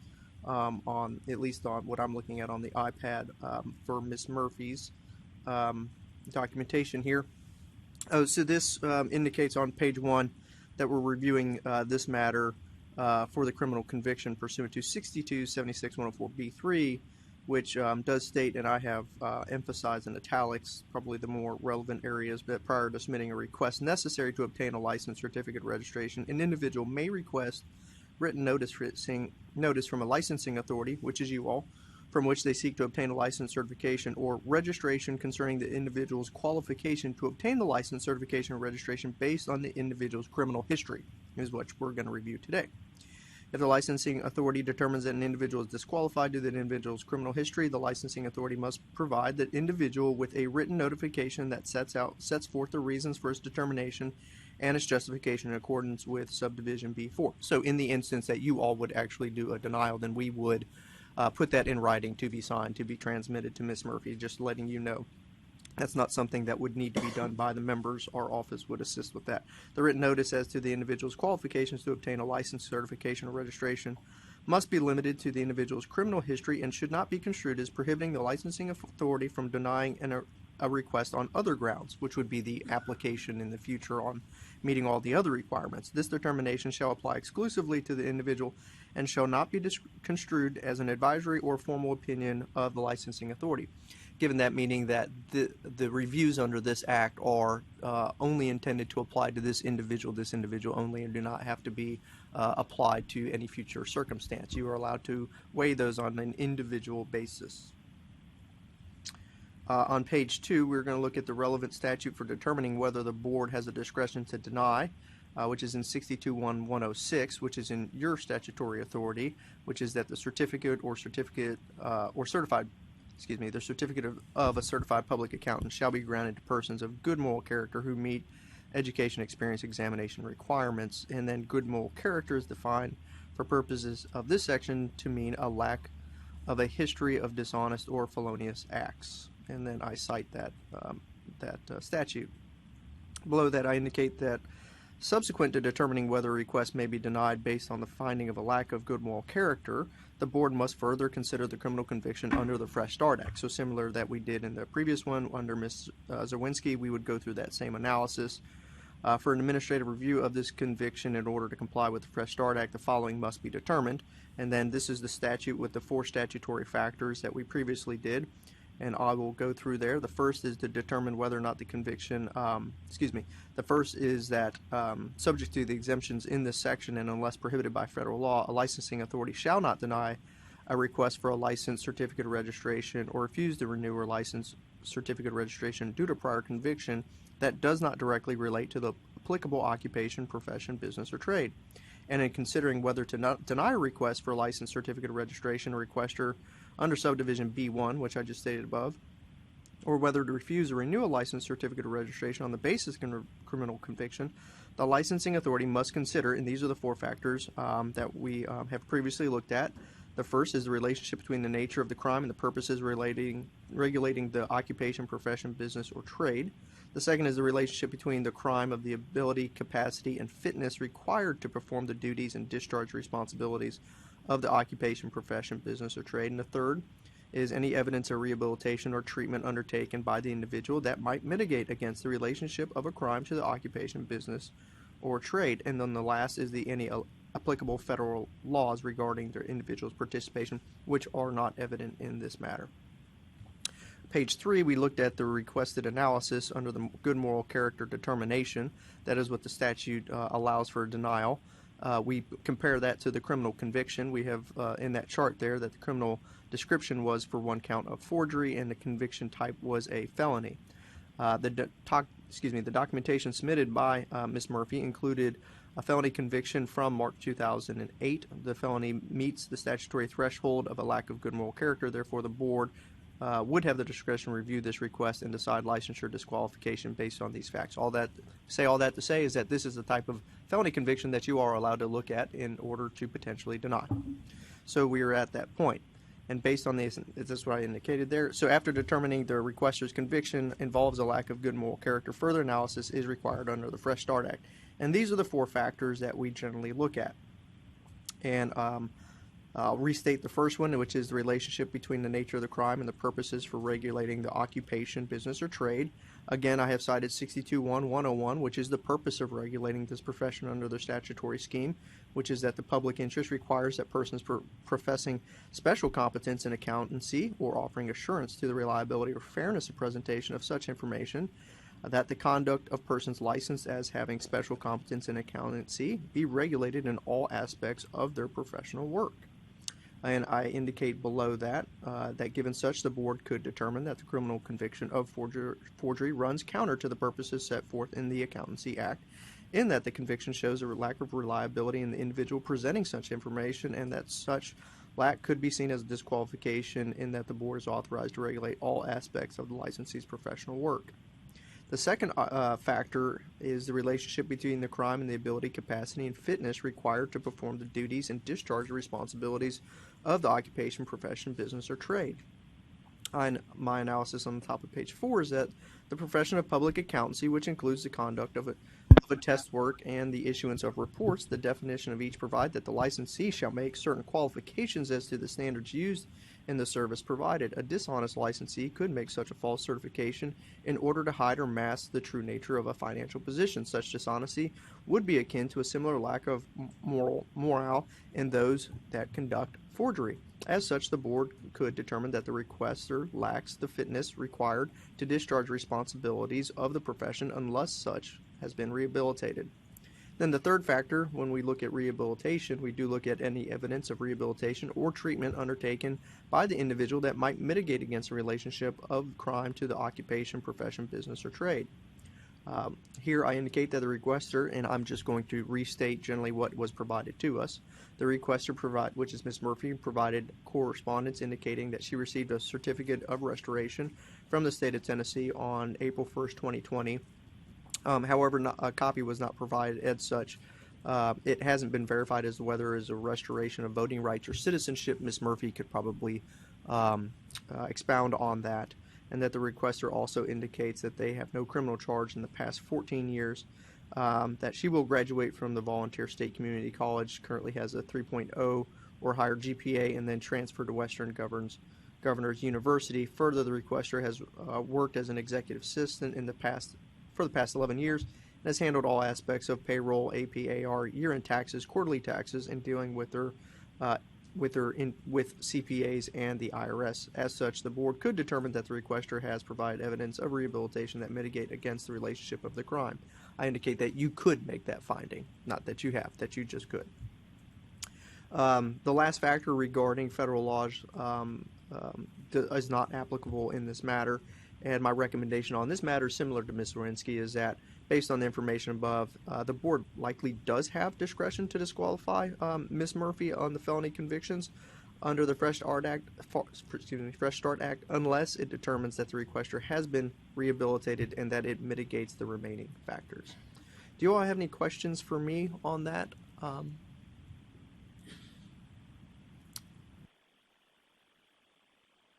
The document does include the probation order that we received on the next page. And then the certificate of restoration of rights is provided to us.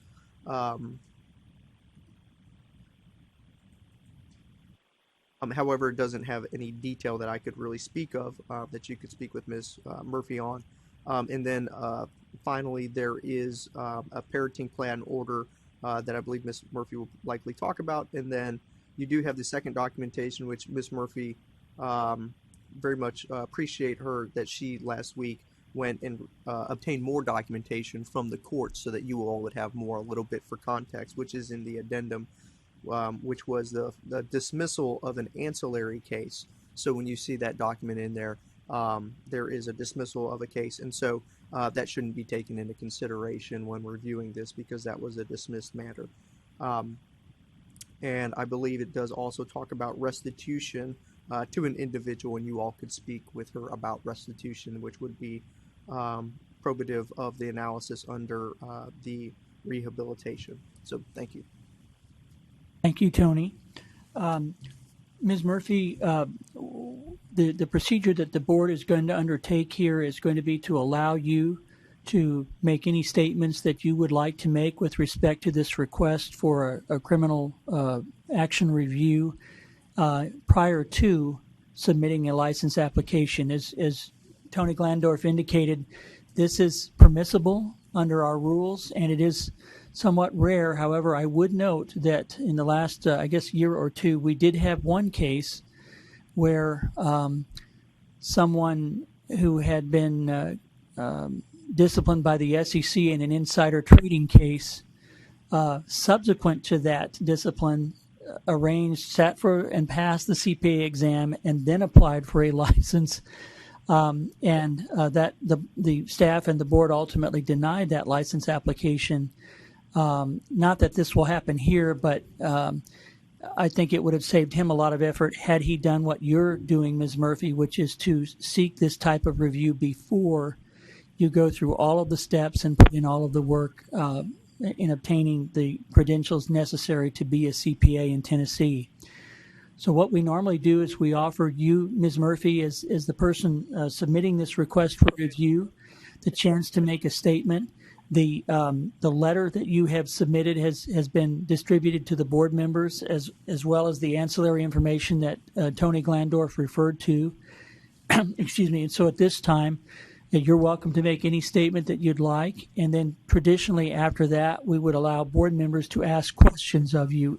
If you're willing to consider responding to those questions, that would be greatly appreciated and helpful to the board in making its deliberative decision. Yes, sir. Kevin? I'll start by reading my letter to you guys, if that's okay. Like I said, my name is Brandy Leanne Murphy. I'm writing this letter regarding seeking consideration from the State Board of Accountancy under the Fresh Start Act to be able to achieve my goals of becoming a CPA. March 8, 2008, I was convicted of forgery and received a 2-year probation sentence in which I fulfilled. I was in a relationship which was toxic, and my father was trying to get me out of it, which I refused. My grandfather allowed me to use his credit card to Home Depot. However, due to my partner being in the picture, my father didn't like it and took the steps he saw was his best attempt to save me from the situation. He became the POA of my grandfather and handled the legal matters on his own. In court, my grandmother, the wife of my grandfather, who is my father's mother, went to court to ask to have the charges dropped as she knew the truth of this whole ordeal. Since the state had picked up the charges, the judge would not allow it to be dropped, but rather gave me the minimum sentence I could have received. I had to pay probation and fines every month for 2 years of at least $100 along with court costs. Unfortunately, in 2019, my grandfather passed away, but if he was here today, he would be beside me asking you to consider this request as well, as he hated the fact I had to live with this after he knew the truth. I received a certificate of restoration from the state of Tennessee on April the 1st, 2010 for completion of probation and all fines paid. 14 years later, I have never had a criminal charge since. I feel that proves I was never a criminal to begin with. We all make bad choices and take wrong roads at some point in our life. However, how we learn from those is ultimately where it takes us.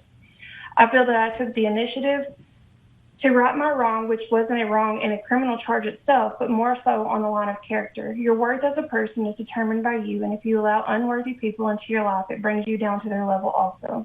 Even though I was angry at my father for a long time, many years, because I never did anything criminally wrong and was given permission by my grandfather, there could have been better ways to save me. I know in that moment he was just attempting to save his daughter, in which I refused that help he was offering. Had this not happened, there was a chance I wouldn't be here today to have a chance to tell my story and ask you for this opportunity. Thankfully, I woke up and I realized I am worthy, and my integrity means more to me than I was circling with. Since these charges, I have maintained a good life, held jobs, became a mother, and been a good citizen in society. Before COVID-19, I had been at the same job for 11 years, in which I was an executive assistant. I handled all the financial aspects of this job, including but not limited to payroll, AP, AR, year-end taxes, quarterly taxes, and dealing directly with the CPA and IRS. I left that job to take another job as a human resources manager. However, it was in the health industry during the pandemic, and it didn't pan out. I then decided to go back to college and fulfill my dreams of getting my bachelor's in accounting and to be able to sit for the CPA exam. I took my severance pay from my 11-year job, my savings, and my money from my divorce, and decided I would sacrifice and put forth every effort in achieving my dreams as a full-time student. I will be graduating May 7th, actually this weekend, from Ball State Community College with Latin honors with over a 3.5 GPA, in which I will then transfer the junior to Western Governors University, in which I have already been accepted. During my time at Ball State, I have accomplished receiving my Associates of Science in Accounting in 18 months. I received the W. Hardin and Mary Guthrie Endowed Scholarship for 2020 and 2021 school year and maintained a 4.0 GPA 2 out of 5 semesters. I have been dedicated and determined to achieve what many people may say is not accomplishable at 35 years old. However, I stand here today to say my morals, character, integrity, and determination has pushed me to the finish line of the halfway mark. There are many reasons why I feel I deserve this opportunity. I am not a criminal. I made bad choices at a young age in deciding not only who to hang around and who not to hang around, but also in how I valued myself and reaped those consequences. I paid the price for making myself culpable of the crime. However, malicious intent wasn't included. I have learned that you can't change anyone. They must be willing to change. I learned from not only that relationship, but also the situation. To build character, you first must acknowledge your struggles and have ambition to improve them. My integrity is my own, and I can't allow someone else to take it from me in an attempt to save them. Not only that, I am also deserving of more than toxicity and abuse when it comes to a relationship, which is why today I'm a divorced widow from a domestic marriage, which I made the choice to walk away when I knew my daughter and I deserved better. I have 100% custody of my daughter and am the sole custodian of her. My daughter's image is directed upon my choices, and I strive to be the best me for her. I am asking you sincerely to consider granting this consideration upon my request. I am not a threat to society, nor am I lacking the moral etiquette to hold the integrity of the financial world around us. I also know along this journey of becoming a CPA, this requires you to obtain a PTIN from the IRS. They only reflect on felonies to obtain this for previous 10 years. I feel as though I deserve equal opportunities and rights as any other law-abiding citizen and ample opportunity to succeed despite bad choices and decisions at a young age. I do not want my past to not only hold me back from the right to achieve my dreams, but also hold me back from furthering my future for my family and myself. A person's behavior speaks louder than their words. I believe I have proven myself with that alone. I once heard a story, dirt in our life is considered our past or even our present. Whether it be wrongs we've done to someone, struggles we have gone through or going through, ridicule from others, hardships, and even wrongdoings towards us from someone else. We are the seed, and for us to grow just like a plant, we must have the dirt. God brings rain, and in that we see ourselves grow from our dirt. In the end, as most storms, a rainbow will appear. I'm asking you to be the rainbow that I need to see because my dirt has given me growth as a woman, a person, and a mother. Thank you. Thank you, Ms. Murphy. And Judy, did you have a question or comment right before Ms. Murphy's statement? I did. I wanted to ask Ms. Murphy if she would mind allowing us to see her, Sure. turn on her video. Yes, It just, to me, just, facial expression and seeing who you are, it just makes us a little better. Perfect. There we go. Thank you. Thank you, Ms. Judy. At this point, Ms. Murphy, what we would do in this process is that we'd allow any of the board members who have any questions of you regarding your application, in essence, for review of this matter on your way to licensure to ask any questions of you. And if you're willing to entertain those questions, I would start with one. In your letter and in the statement that you just read from your letter, basically one of the factors that came out is that this wrongdoing, if you will, or poor judgment occurred in 2008, 14 years ago, when you were considerably, and we were all considerably younger, but at a very young age, and that you've effectively grown from that since. One of the questions I had is that the court orders required you to make restitution to an individual, as Mr. Glandorf alluded to in his discussion or summary. Has that restitution occurred? Have you made the required restitution to any parties at this point? On the court order, the restitution actually isn't even with this case. It was for a check that I just had to pay, and I did pay that. The restitution for the felony that we are referring to today, it states at the bottom of that order, if you can see that the petitioner states that he is due no restitution. I'm sorry. So I did not have to pay restitution because, there was no reason for me to pay restitution because I did nothing wrong. And I know, when I had initially started emailing Miss Garvin, I had just told her, about my situation and that I did have a felony because I know how it sounds when it comes from someone that has a criminal background. It's an immediate red flag. And, I didn't want to go into detail of telling the real of my situation because that's what someone automatically assumes. But this situation was basically, I was in a relationship that it was a same-sex relationship, and my father did not like that, which I totally understand at this point. But also that person had been in trouble themselves, and he was trying to get me away from that. My grandparents had owned a home, and they were in the process of building a new one. When they got their house built, I moved into their old house, and I had asked if I could get some things to help fix the house up before they had sold the house because they wasn't going to sell it for a few years later.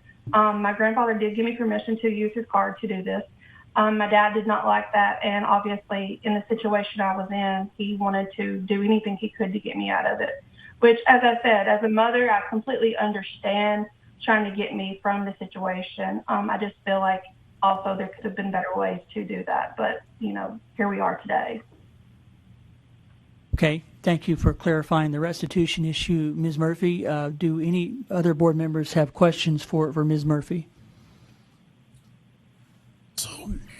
So are there two cases Does the addendum represent a different case? Because she said something about that the restitution applied to the other case. So are there two? I think what Tony referred to in the beginning was that addendum is not related to this. Is that right, Tony? The addendum, what you have is, Ms. Murphy, if you think I've characterized this differently, is that you have a document that has dismissed items on there, and that was count 1 through 9 of this matter. So there was originally 10 counts. 1 through 9 were dismissed, and what you're looking at is count 10, which is the only surviving one. And so I believe, Ms. Murphy, I think what I heard you say is that those were dismissed based on restitution to another individual. Is that correct? No, sir. Basically, the restitution at the bottom of the judgment for $63.24, that was for a check that I had owed that just all went to court the same day. So that's why that's stated on the bottom of that. That has nothing to do with these cases. The actual dismissal of the 9 charges, the initial charge that I had been arrested for was the credit card fraud, possession of credit card, and the forgery, which is on that sheet. All those got dismissed. I pled guilty to the forgery charge because they would not throw the case out. So that's where the 10th case came in at. Okay. Thank you. You're welcome. I have a question. Robert, go ahead. Yes, this is Rob Vance. What did you allegedly forge? I'm confused about that. So basically what I had done is my grandfather had a credit card for Home Depot. He told me I could use it, which I signed his name. That was the forgery charge, was me signing his name, which I did have permission to do. But looking back today, obviously I wouldn't sign anybody's name regardless of whether I had permission or not, because obviously it's got me here. But that's what the initial charge is for, is my father stating that I forged his name, which I didn't technically forge his name without permission, but I did sign his name, yes. So that was like at the Home Depot, you were charging something and signed it there, that type of thing? That is correct. Okay. So this additional count, was that a bad check, or that seems to be very different? The $63.24? Yes. Yes, ma'am. It's just for a check that I had, and basically I just had to pay it, and it got dismissed. Okay. So it was a bad check, and so you paid the Swifty Mart or whatever, or Smokies Market, sorry. Yes, ma'am. Okay. So I'm still confused on the first 9 counts. Do they relate to a similar instance that got dismissed? Well, it wouldn't matter at this point. I mean, Ms. Murphy can allude to it, but since they were dismissed, then It establishes a pattern. No, because it was dismissed. So if a accountant is dismissed, it's dismissed for all intents and purposes that the act never happened. Whatever was alleged by the state to have happened would not have happened. So they were actually dismissed. So How are we given the information here? it was information that Ms. Murphy provided. We asked her to go back to the courts to provide maybe additional information that may be available that will give us context in that, and so this was included in there. So it was not included to evaluate what the charges were because they were dismissed. She would never have to even disclose this to the board since they were dismissed. So I apologize that I tried to allude to earlier is that anything outside of that we would not be for consideration, and so that shouldn't be looked at for the board since they were dismissed. Ms. Murphy, this is Kevin Monroe. You know, one of the things that the board has to deliberate on as we look back and understanding that this the charge really arose from a conviction back in 2008, so several years ago, is, you know, the track record since then and the growth and I guess, as Tony was alluding to, in the statutory requirement in the Fresh Start Act of rehabilitation. And so I guess the question I would put to you, Ms. Murphy, directly is, knowing what you know now and having the experience that you have now, if you were confronted with a similar situation, would you choose to do something differently? Yes, sir, most definitely. You know, if I was confronted with the same situation, I would have had him go with me and get the things needed so that he could have signed himself. I also would like to add too, in the rehabilitation is kind of like they were asking about these dismissed charges, and that's just the initial charges I was arrested for. So that's why those were dismissed, because they were dismissed in court, which means now they are no longer going to be on my record when my record is pulled up. Also, pursuant to TCA 4032-101G, the actual felony that I have came to you guys today for, it is expungible under the new law that started. I do have the paperwork to fill all that out, which the lady who helped me last week do this dismissal for this stuff, she's also in the process of filling out. So she said the actual felony that I am trying to ask for forgiveness for from you guys will actually be off my record, hopefully by September. So technically, like I was telling them when they asked for more information, I didn't even have to have this meeting today because it technically won't be on my record eventually anyway. But I wanted to get my standpoint to you guys because this does mean a lot to me to be able to get my CPA license and finish school for me and my daughter. As I stated in my letter, I do have 100% custody of my daughter. I was in a marriage and a relationship for 12 years. My ex-husband held a gun to me and my daughter and tried to kill both of us, which he does not have any rights to her, nor can he see her. So I want this for myself, but I want this for my child too. And that's why I tried to come to you guys before I even finished school, was because I wanted to know that I'm on the right path. I wanted to set myself out there, even though this looks a certain way, it's not always the way that it is. Thank you, Ms. Murphy. Other board member questions for Ms. Murphy?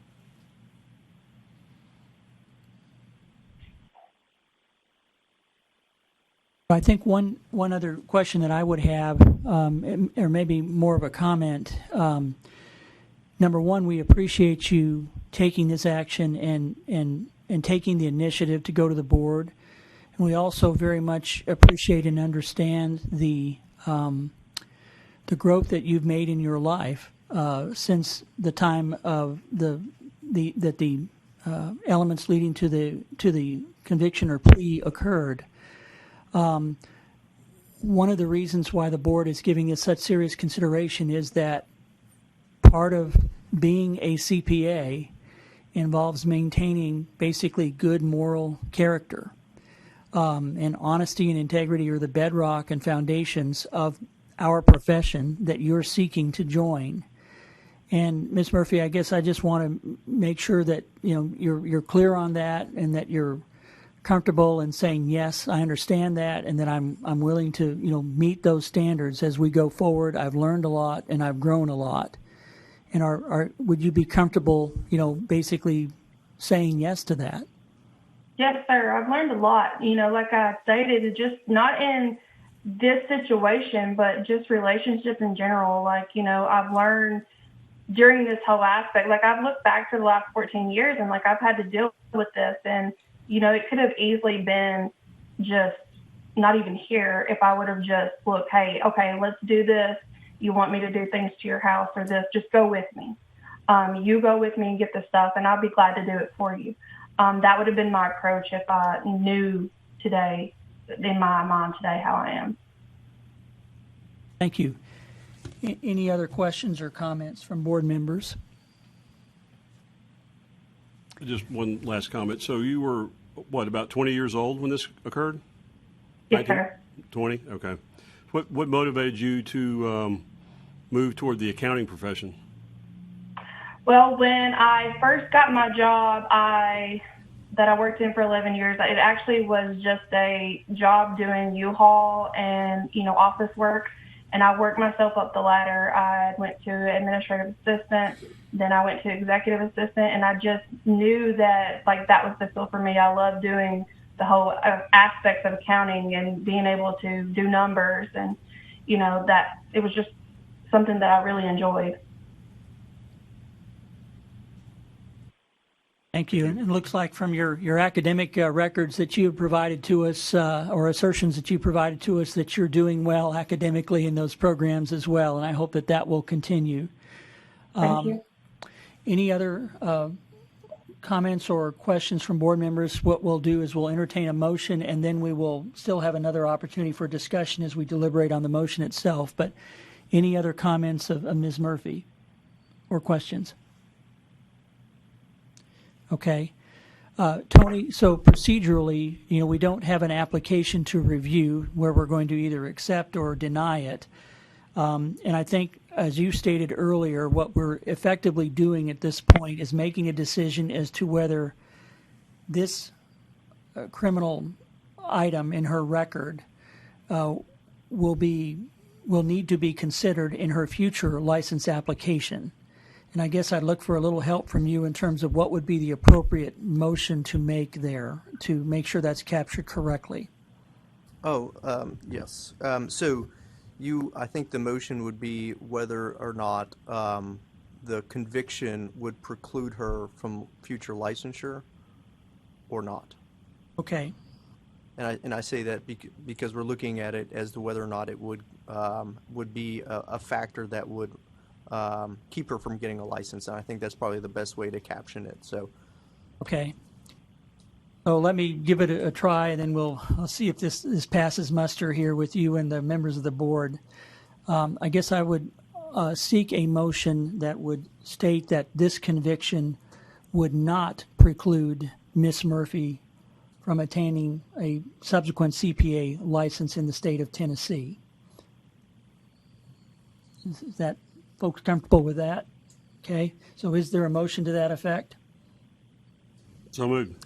We have a motion. Is there a second? Second. We have a motion and a second. So now we'll open up the floor for discussion by board members.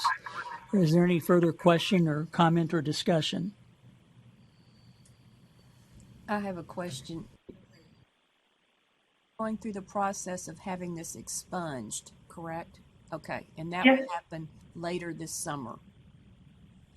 Yes, ma'am. Okay. Thank you. You're welcome.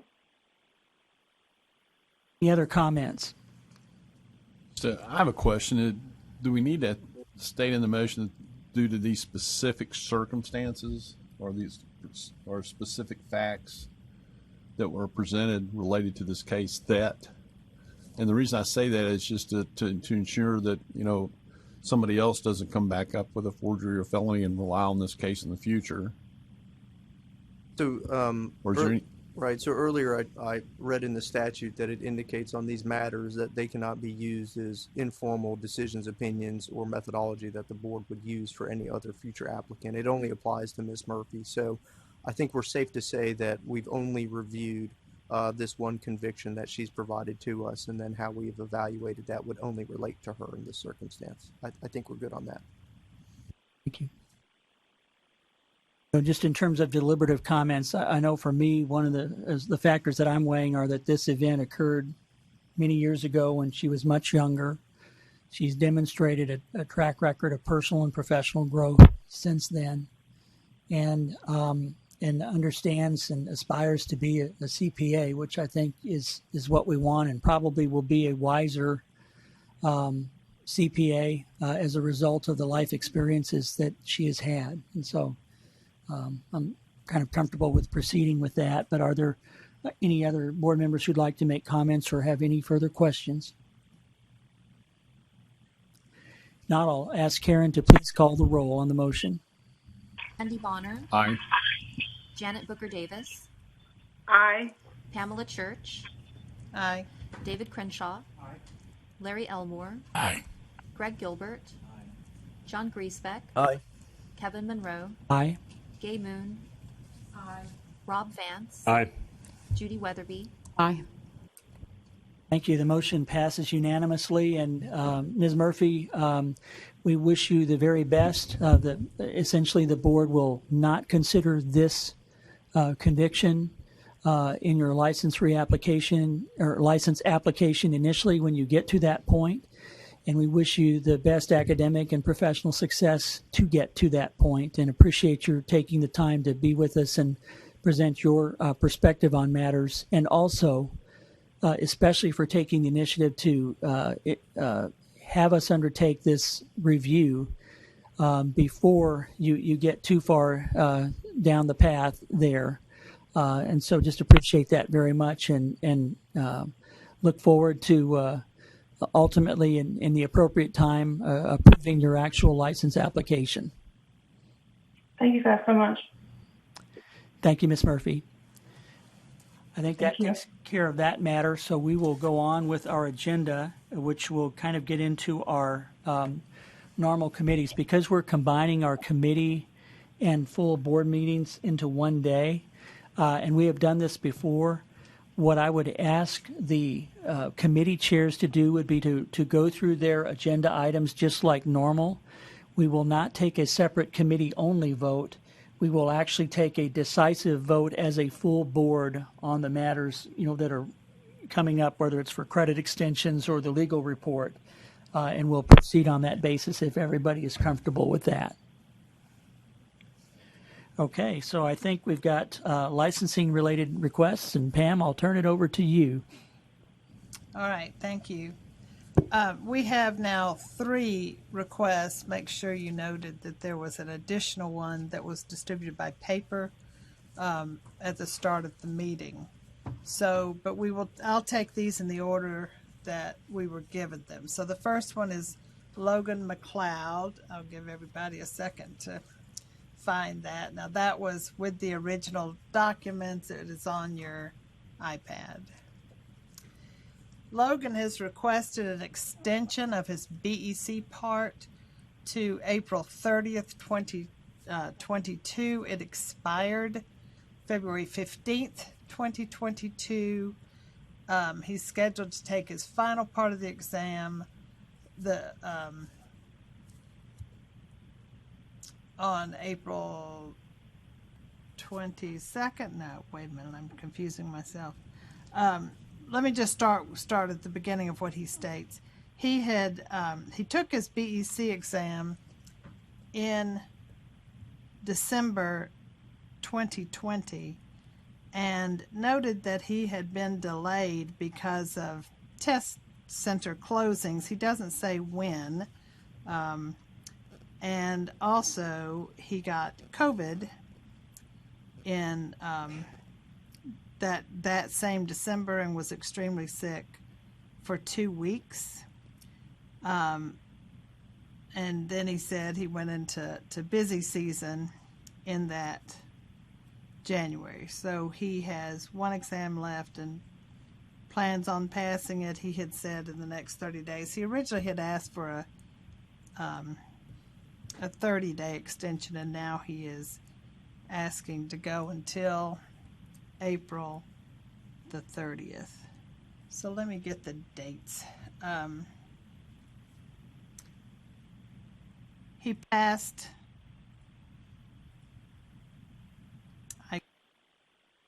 BEC in August of 2020. He got COVID in December 2020. And then he passed auditing August 2021, so there was a year between BEC and audit. He passed FAR in January 22 and then did not pass reg in February of 2022. And notice he took that the day before BEC expired. So that was down to the wire. So his reason for the extension is because of COVID-related circumstances. The COVID-related items he mentioned were in 2020 from when he was delayed. He said 4 or 5 weeks from taking the exam, and then he himself got COVID in December of 2020. So the question is, does the board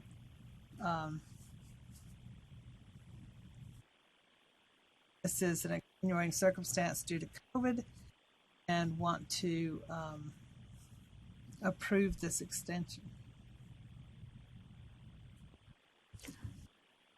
Just to make sure that I'm understanding, so at this point, a couple of weeks ago, he took the test, and he may have passed it or he may not. That's right. Have passed I'm sorry. It. Yeah. And so I'm sorry. we, Dealt with so many dates. I'm getting confused. No, absolutely. that's okay. He states he hopes he's passed it. Right. And so he's just asking for an extension at this point until the end of April, which was last week. And if he passed it, he wants it to count. If he didn't pass it, it's a moot point. Is that the okay? Thanks.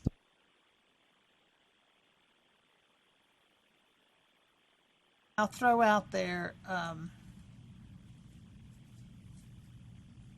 My misgivings would revolve around the year's gap and when he took the first and second ones. And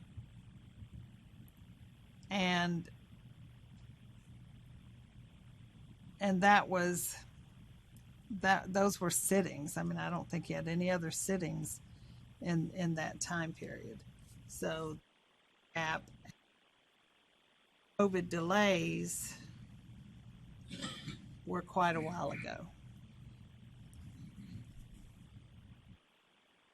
Did he get COVID in December of 2020?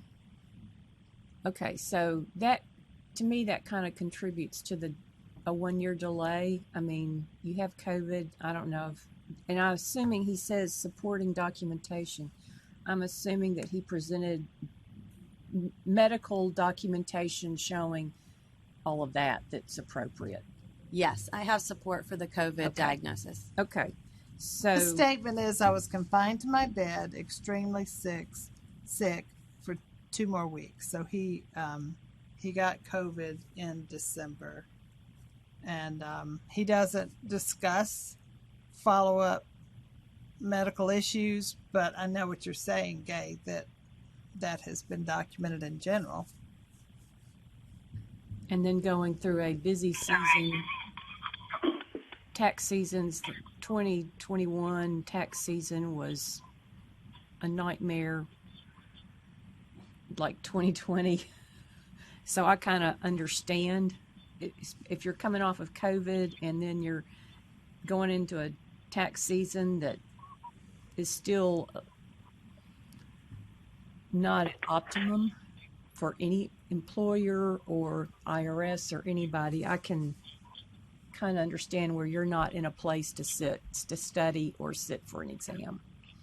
I would like to add to that. I mean, I think it's still there's a lot of research and everything, but there's a thing called COVID fog, and people haven't been able to perform at their optimum level after having COVID. And I mean, given I don't know, am I on this committee, and do I need to be on the committee to make a motion? No, so we're handling things a little bit differently because we kind of are combining our committee meetings into one board meeting. I just didn't know if we still had the any protocol board member may ask questions, and we will all vote on the recommendation, and that vote will be our decision.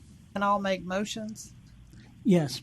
So I would like to make a motion that we grant him that 30-day extension, and if he passed, he passed. If he didn't, he didn't. So it would technically be, he asked for a 30-day extension, but that would have only taken him to March 15th. Oh. And so this would technically be a 75-day extension. So basically we need to give him an extension through April 20 to April 30. Yeah. Okay. Or 22nd. Or yeah, whatever it was. 22nd. Why don't we just say April 30 to make it clear and at the end of a month here. I make that motion that we grant him that extension.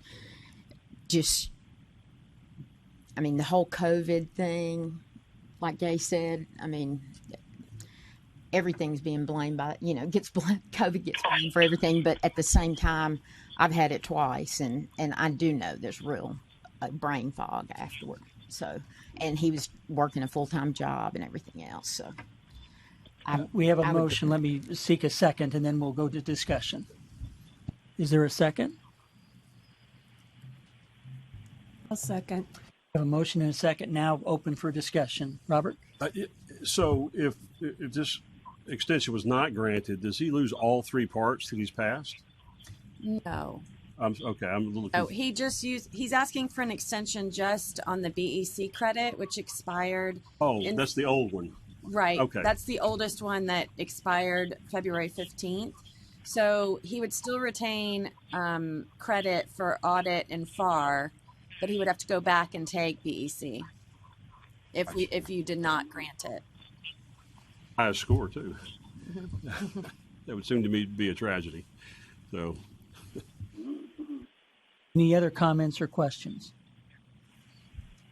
I have found this to be a difficult case. Gay, I appreciate your remarks about carryover of COVID and also about the odd situation of working in early 2021 when people who hadn't been remote were remote, and gathering information was, I'm sure, a nightmare and lots of acceptance. So I think those are important factors as well. This is Janet. Yes, Janet. Just so I'm clear. Okay, so if he didn't pass reg, then he would have to retake BEC. Correct. And if he had any longer extension time, would that allow him to, I guess, retake reg and not lose BEC? Does that make sense what I'm asking? You're basically asking if we approve this and he doesn't pass, then he still has to take BEC again and reg. Right. I know last time we did some extensions, we went to July 31st of this year. So I guess I'm wondering if he had a longer extension, just in case he didn't pass reg, so that he wouldn't lose BEC and he could retake reg.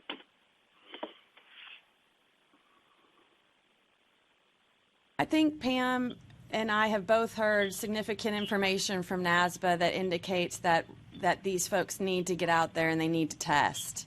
And the more time we give them, many times, allows them to just continue procrastinating, I guess, if you will. But it is up to you all as a board. Of course, we also have pipeline issues, too.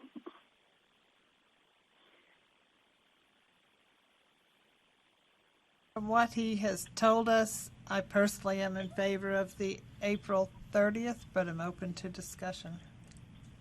This is Kevin.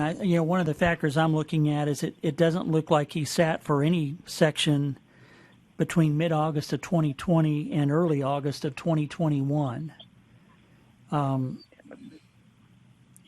So, I mean, he had some time, I think, to get cracking a little bit. That's why I'm not. That was all during COVID, too, though. Well, it was. That's certainly true.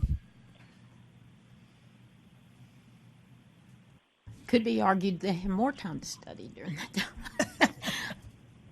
Yeah, but if you couldn't test, because centers were closed and that was kind of a hard time. By then, centers were all open. Yeah, we have information that indicates by July of 2020 that they had significant seats available. The way he described the delay due to the test centers, it sounds like that was before he took that first the BEC, the first part he took. Or the first part he passed.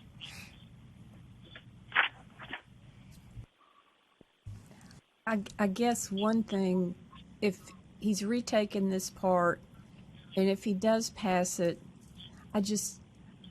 because of COVID, I would hate for him to lose that first. That's the only thing. I mean, I'm basing it on he's taken the part again, and we're just waiting. And if he passes it, or he's about to take it, is that right? He took it on April 22nd. Okay, so he's waiting. If he passes reg and you all approve the extension, he will have passed the exam. I just hate for him to lose that first part you know, he's so close. And Are you arguing for longer than April 30th? No. Okay. No, I'm just saying this one retake. I would hate for that to cost him. I am convinced that April 30th would be fair as well, for the reasons you state. Did we make that motion? We did. I thought we did. Yes. Okay. And the date in the motion is April 30. Other comments or discussion? I guess the only thing I'd say is I agree with Gay. I would hate to see him lose that one part. I don't know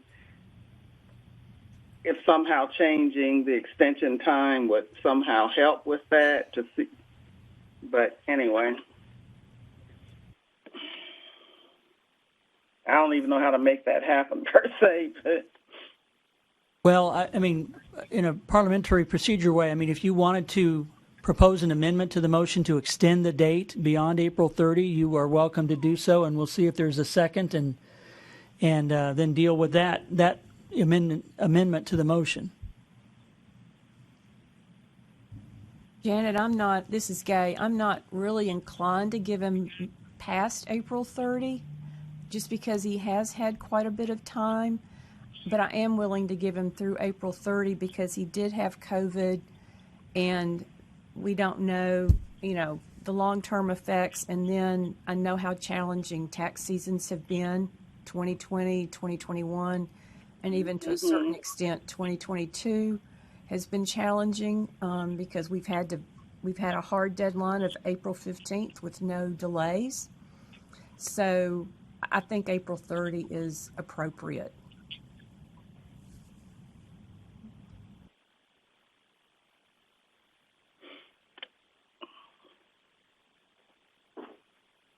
Is there consensus to go ahead and call the roll on the original motion with the April 30th date?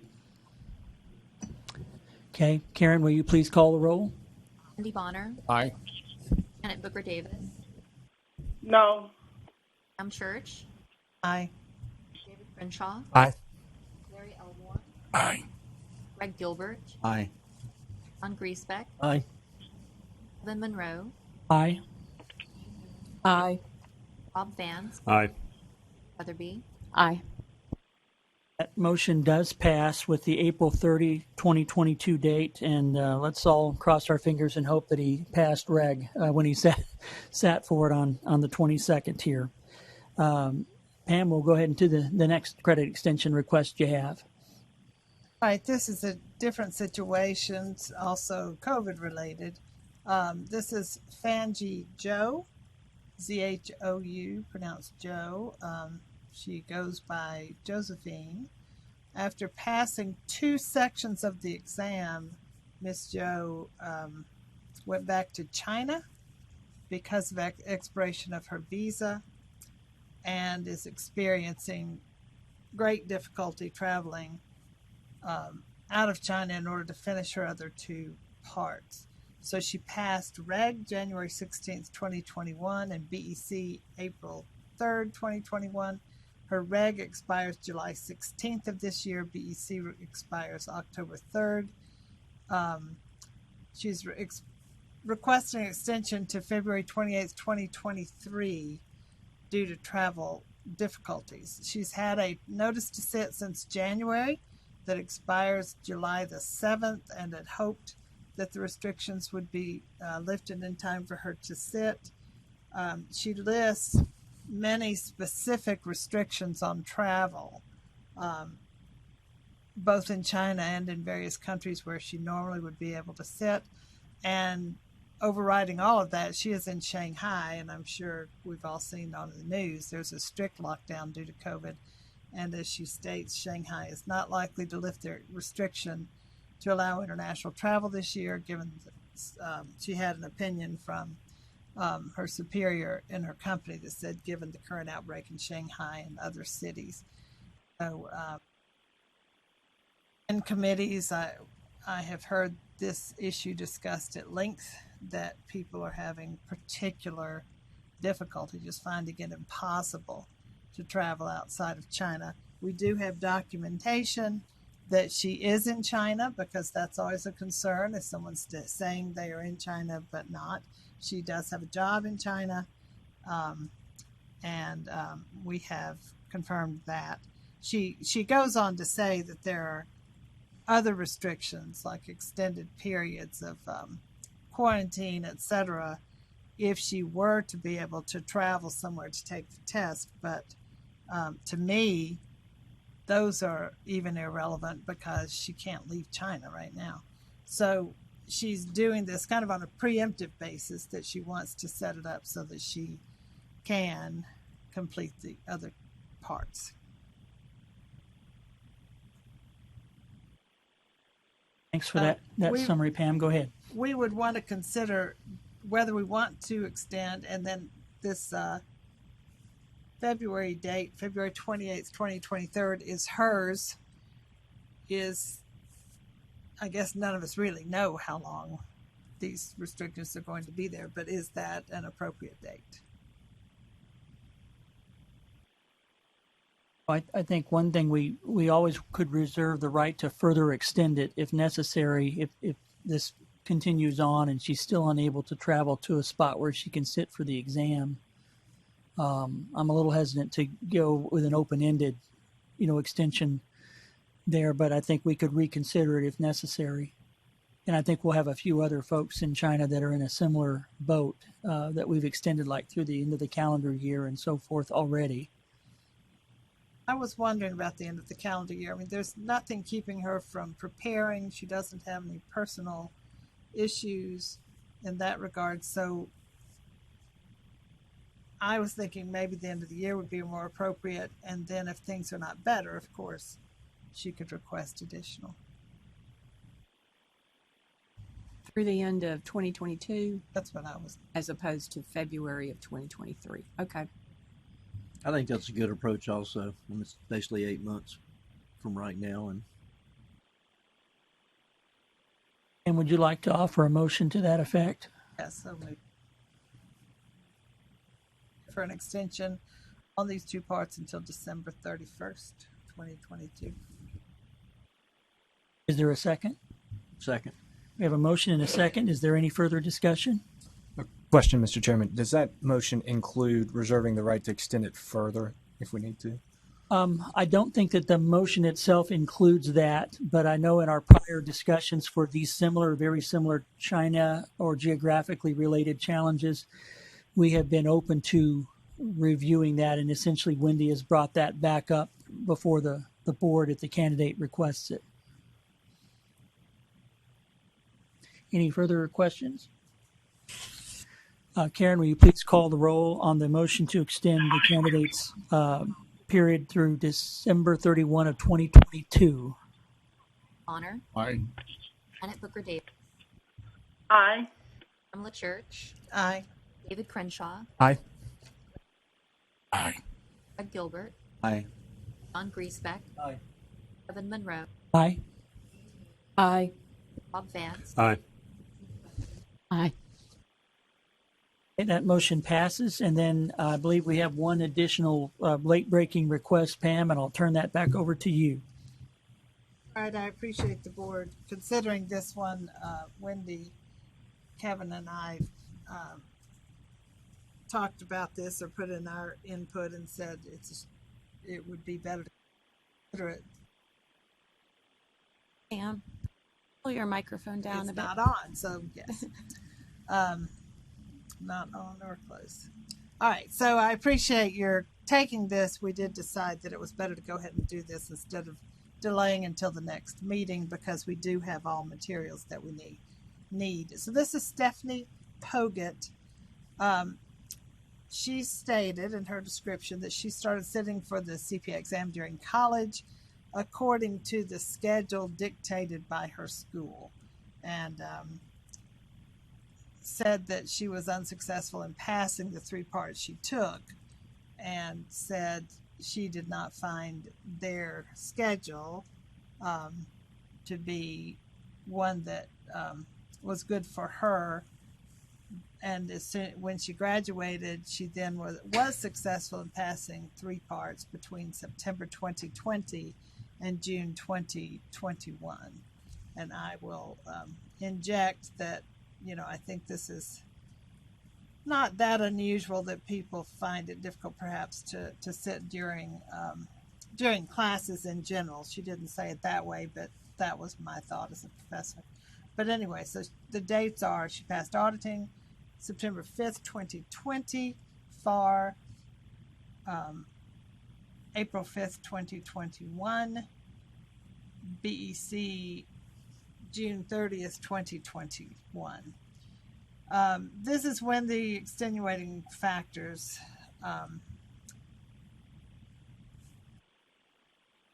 she took Meg November 16th, 2021, did not receive a passing score, and she describes that her grandfather had been suffering from advanced cancer. She had been very involved in his care. He was admitted to hospice on November 24th, 2021, which would imply that he had been in this for quite a while. She talks about, she says the months of September 2021 through January 2022 were a blur of caregiving and her job. She does talk about her considerable work hours during that time. And then her grandfather passed away January 6, 2022. Rescheduled reg for March 4th, 2022, which is the earliest date she said she could find an opening. But then she tested positive for COVID February 16th before she took that.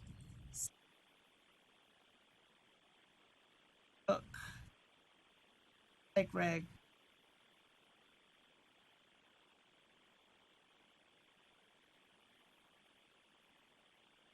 Sorry, I didn't have the date. So she took reg on March the 4th.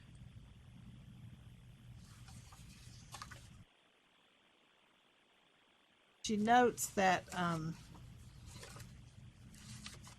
that she does qualify for accommodations on the test, which have made scheduling more difficult because she does receive extended time. So there would be fewer slots that would have that extended time, and lives in a small city that makes that difficult. So she's asking for a audit, which expired March 2022. That would carry that to September.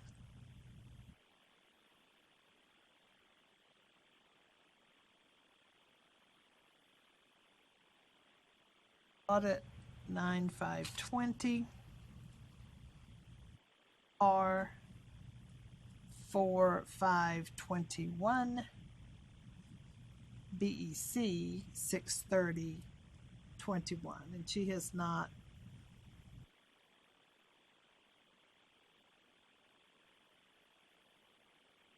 passed, but again, of those times during this period of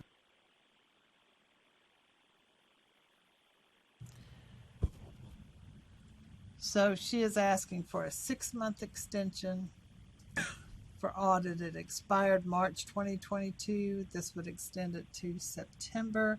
Her next expiration is October 22. So she feels like that gives her ample time. Thank you for that summation, Pam. I guess would there be a motion then to extend to September 30, 2022 for this candidate? We have a motion. Is there a second? Second. We have a second. So further comment or discussion?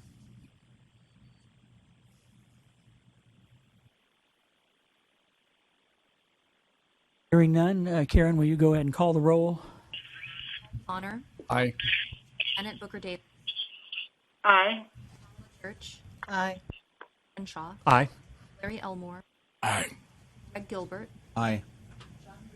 Aye. Aye. Aye. Bob Vance. Aye. Aye. Thank you. The motion passes. And Pam, any other items with respect to the licensing committee? That concludes our committee's work. All right. Thank you, Pam. And also, board members, thank you for accommodating the additional late request here for credit extension that we just dealt with. Next item is the legal report, and I'll turn that over to Greg Gilbert, our committee chair. Thank you, Mr. Chairman. First of all, I would like to thank Wendy and Taylor Hilton for the help in preparing these reports. And this is the first time I've had the opportunity to work with Taylor, and Taylor's been very responsive to some questions I had and making a couple of changes that I requested. So thank you very much, Taylor, for being so cooperative and so quickly to respond. First item I thought we might take a look at is the case and complaint report, which you have as part of your package, or it's on the iPads, but there's no formal action regarding this report. It's really for your information, but this report is a detail on open complaints, and it does not include complaints that will be on the legal report that we will talk about in just a few minutes. But all of the cases, there are 11 cases involving individual licensees and 11 involving registered accounting firms. And all those cases are currently being reviewed by staff or legal, or are in some form of monitoring. So, any questions? Okay. So let's move to the legal report. And what I'm going to be working from primarily is the legal report synopsis. So that assumes in part that you've at least had an opportunity to read through the cases. And so I'm not going to present all the facts in each case. There are 5 cases in the consent agenda. 4 of those are complaints against individual licensees. 1 is against a registered accounting firm. And Mr. Chair, with your permission, I would recommend that we vote on all the consent agenda items in one motion after we've gone through those 5 cases. Oh, I have one thing. I need Sure. to recuse myself from item 4 in this group. So maybe we vote separately on item 4. Yes, Does that we'll sound? just take that out and pull that out and vote separately, and then vote collectively on the remaining items 1 through 3 and 5 in the consent agenda once we've had a chance to discuss and deliberate. And if it's okay with the chair, we might just review case 4 first and vote on the Certainly. recommendation. And Gay, thank you very much for letting us know that. Case 4 involves a possible felony conviction. I think it was vandalism in excess of $1,000. The court proceedings, I think, occur later in May. And so the recommendation is that we place the case in litigation monitoring. And so would you like to entertain the motion, Mr. Chair, or would you like for me to do that? Yeah, I'll entertain a motion either from Greg or anyone on the board relative to this case. We have a motion. Is there a second? Second. Second. Any further discussion on this one? Karen, will you please call the roll here on case number 4? Andy Bonner. Aye. Janet Booker Davis. Aye. Pamela Church. Aye. David Crenshaw. Aye. Larry Elmore. Greg Gilbert. Aye. John Griesbeck. Aye.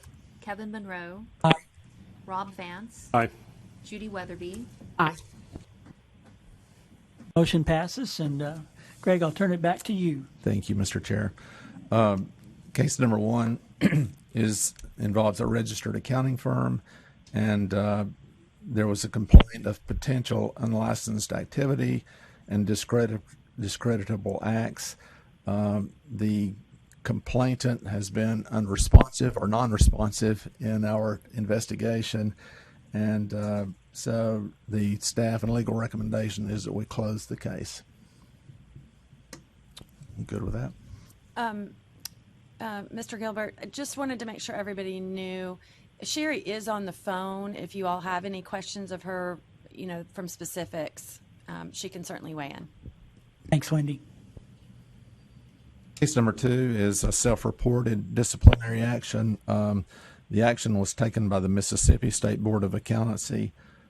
The respondent has a very limited business presence in Tennessee, but he was changing accounting firms and copied some client files onto a thumb drive, and he was disciplined by the Mississippi Board of Accountancy for doing so. A substantial penalty, a $10,000 civil penalty, and completion of the 3-part NASBA ethics course.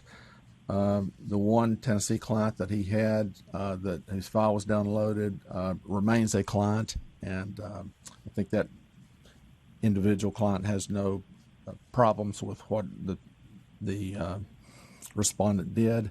But again, he was disciplined, and we feel at this time there's no benefit in imposing additional discipline. So the recommendation from staff and legal is that we close with a letter of warning. Number 3 involves failure to exercise due professional care. In this particular case, there was no formal engagement in place. The complainant had met with the respondent, asked to do some possible work regarding an offer in compromise with the IRS, and the respondent was going to get back with the complainant. Apparently there was a good bit of time that elapsed, and the respondent was going to come back at some point with a plan of action and estimated fee schedule, and in the meantime the complainant went to another CPA firm. The respondent did make copies of some information because he or she anticipated that this case would come before the board, and so the recommendation is that we close the case with a letter of instruction, primarily to dispose of all copies of complainant's tax records. Okay with that one? Case number 5.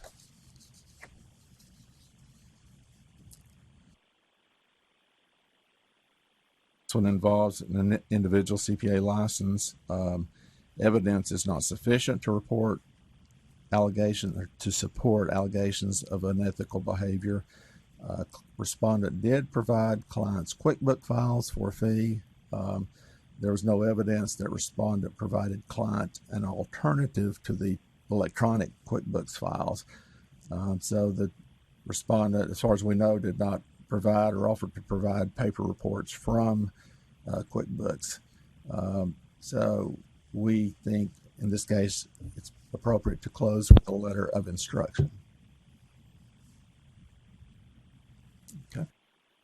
Chairman, if it's okay again with you, we maybe vote on cases 1, 2, 3, and 5 as a group. And before we do that, I'm just going to go ahead and read the complaint numbers into the record as well. Please go ahead. Okay. So number 1 is 20210744101. Number 2 is 202000411. Number 3 is 20941. Number 5 is 20220001741. Thank you, Taylor. So the motion would be to accept the recommended disciplinary actions for cases 1 through 3 and case 5. We've already voted on case 4. Is there a motion to that effect? So moved. We have a motion. Is there a second? Second. We have a motion and a second. Is there any further question or discussion? Karen, will you please call the roll? Andy Bonner. Aye.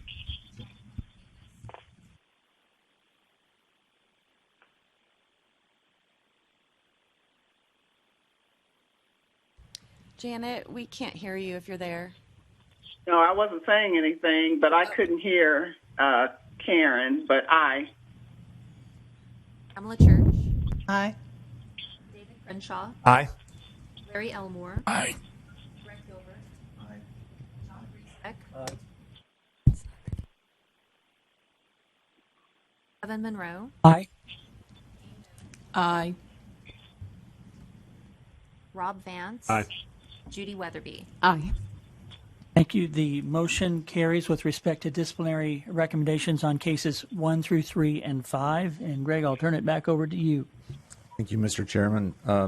Cases 6 through 8 are in the proposed discipline section. And again, if it's okay with the board, we will vote on those cases collectively after we review case 8. Case 6 involves a registered accounting firm.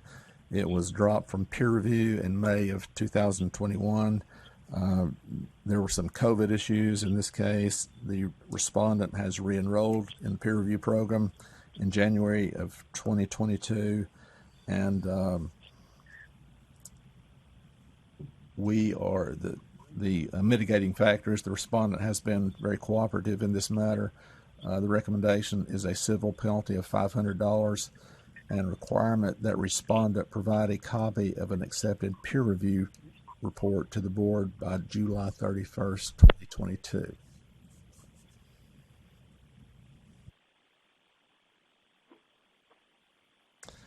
Case 7 involves a registered accounting firm.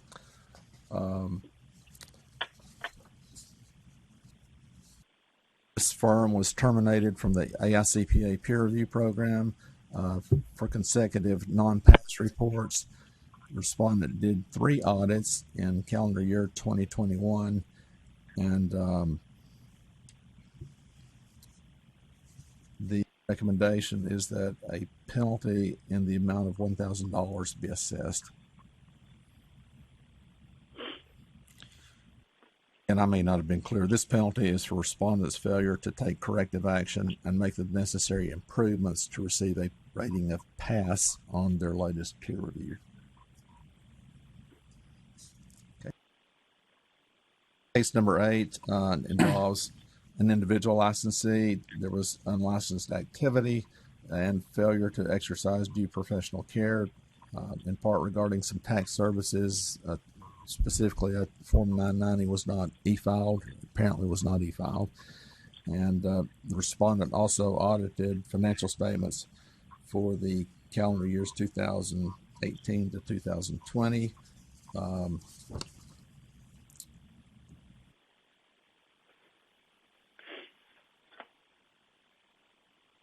That one review also.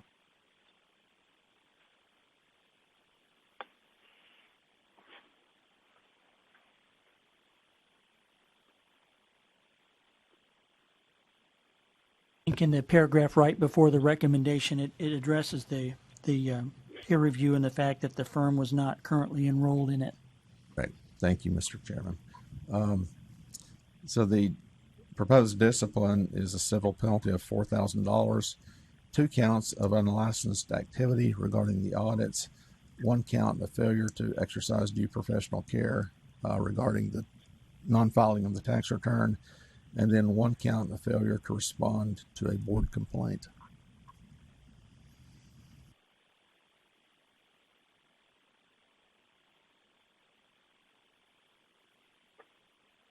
Any questions for cases 6 through 8?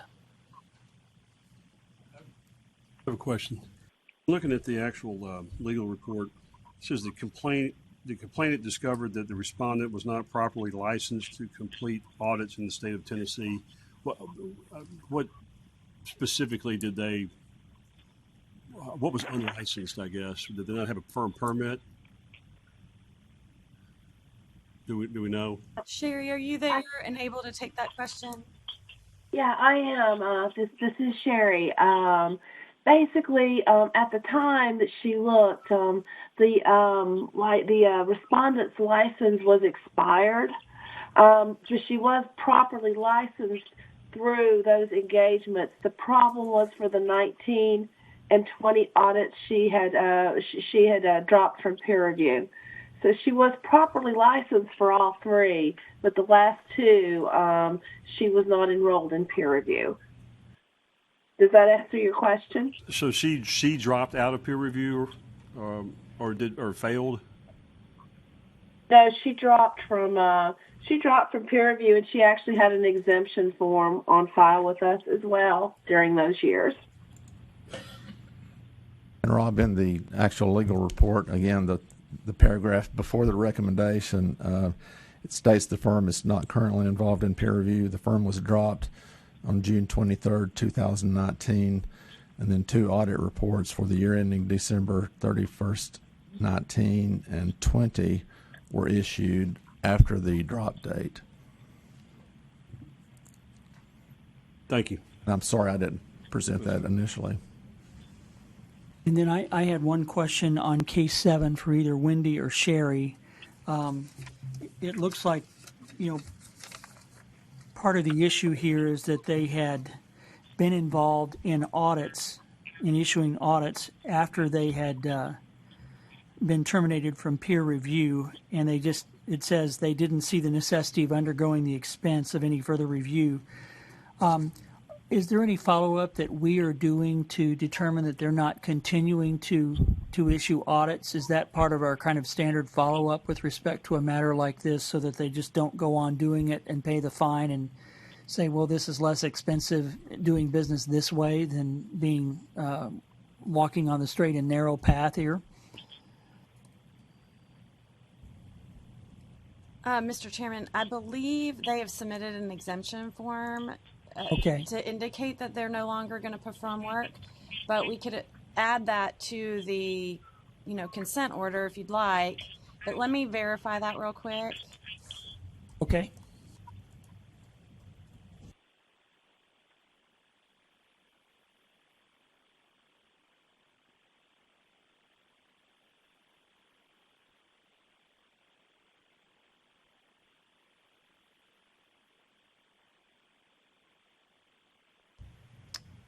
Well, I may be mistaken. So maybe ask for that exemption form and or an attestation that they're not going to perform a test work.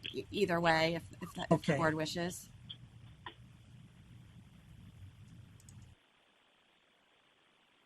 That's on case number 7.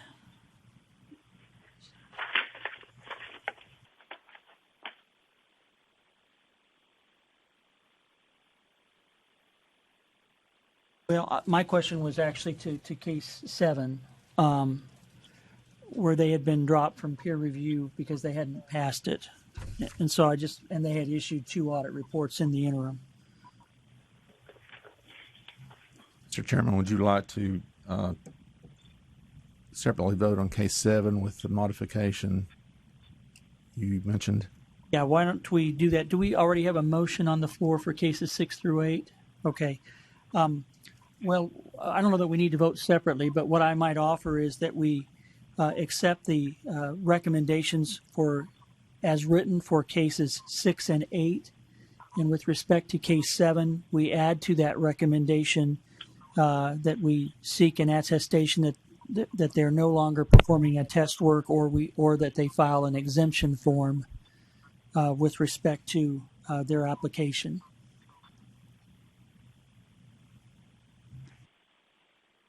Is that everyone comfortable with that?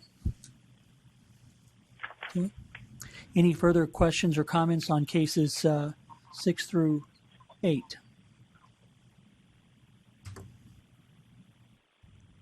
And Taylor, would you like to read those case numbers into the record? Sure. Number 6 is 202-107-3921. 7 is 202-2001-691. And number 8 is 202-2001-631. Thank you, Taylor.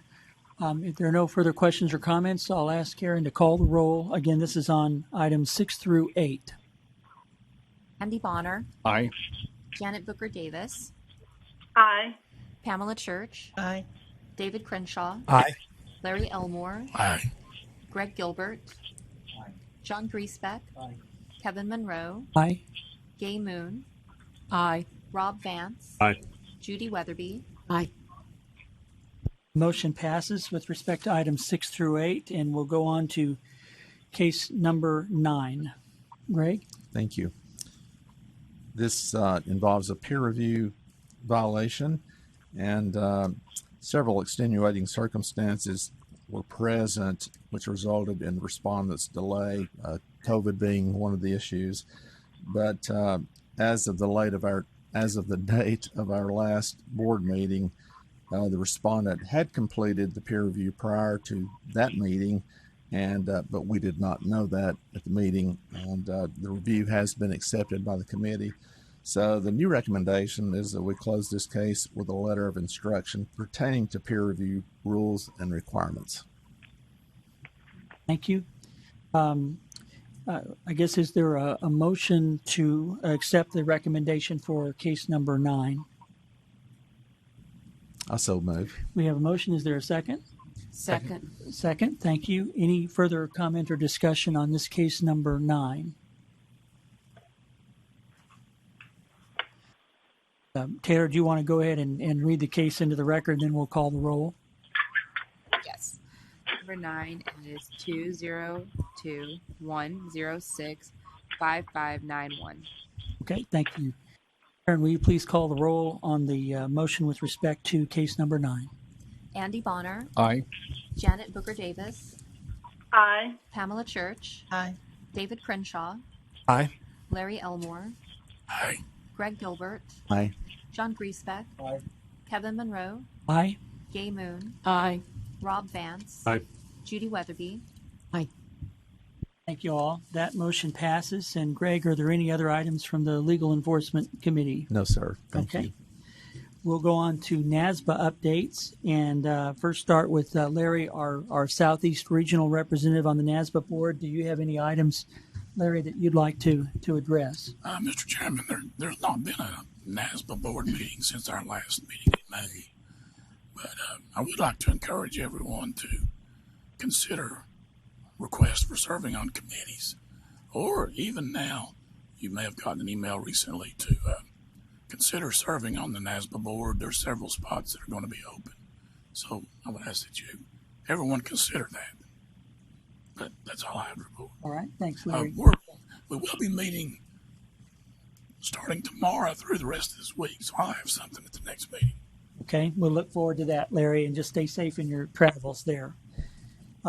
With respect to NASBA committee reports,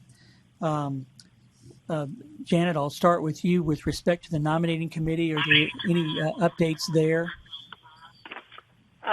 Yes, this is my second year of a 2-year term on the nominating committee, and we had our first orientation meeting yesterday to go over procedures and introduce new members and upcoming meetings that we'll have. We're going to be interviewing for the vice chair position on the 10th of May. The 10th of May next week, doing those interviews and making selections. And then we'll have a meeting on June 22nd to interview and select directors at large, and on June 28th at the Eastern Regional meeting to select and interview and select regional directors. So that's our upcoming activity. And all right. That's it for me. Thanks, Janet. Appreciate your efforts on that. That's a pretty vital committee because it's kind of determining who's steering the ship over at NASBA. So appreciate the efforts on that. Let's see, Pam. How about CRT here? Yes, we've had several meetings. I've been on the transition committee that recommended policies for transitioning to the new exam. For example, the fact that you can count BEC as a discipline came out of that committee, and also the executive directors group. So some of those things, the transition committee, I guess, has done most of its work, but we have met jointly with another committee I'm on, which is the computer-based testing. And as Wendy indicated, the issues related to the new format of the CPA exam and the new content, the issues are many and could be significant she touched on, or she covered well, several. So these items were debated in these committee meetings, such as that Excel will no longer be used. But let me just say that that's definite from what I hear.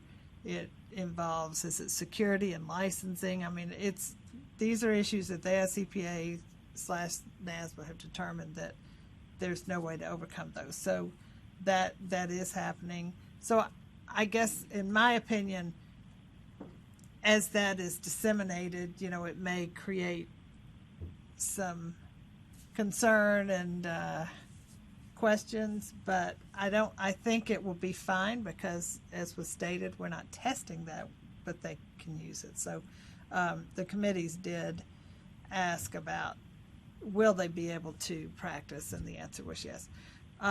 Reducing and consolidating the sample tests, but that didn't create a lot of concern because it's questionable as to how people actually use those.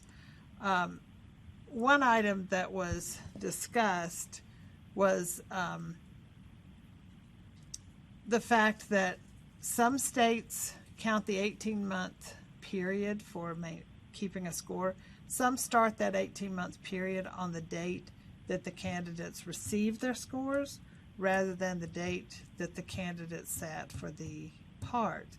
And that could become a significant issue if there are delays, such as the BEC issue with a lot of people taking it, or the transitions or whatever. But that is a discussion, and I think Wendy said that was discussed in her meeting as well. So at some point, you might see a general recommendation coming forward about that. I don't know, but when you think about it, I can see that it has some merit, but I think there are repercussions as far as really carrying that out.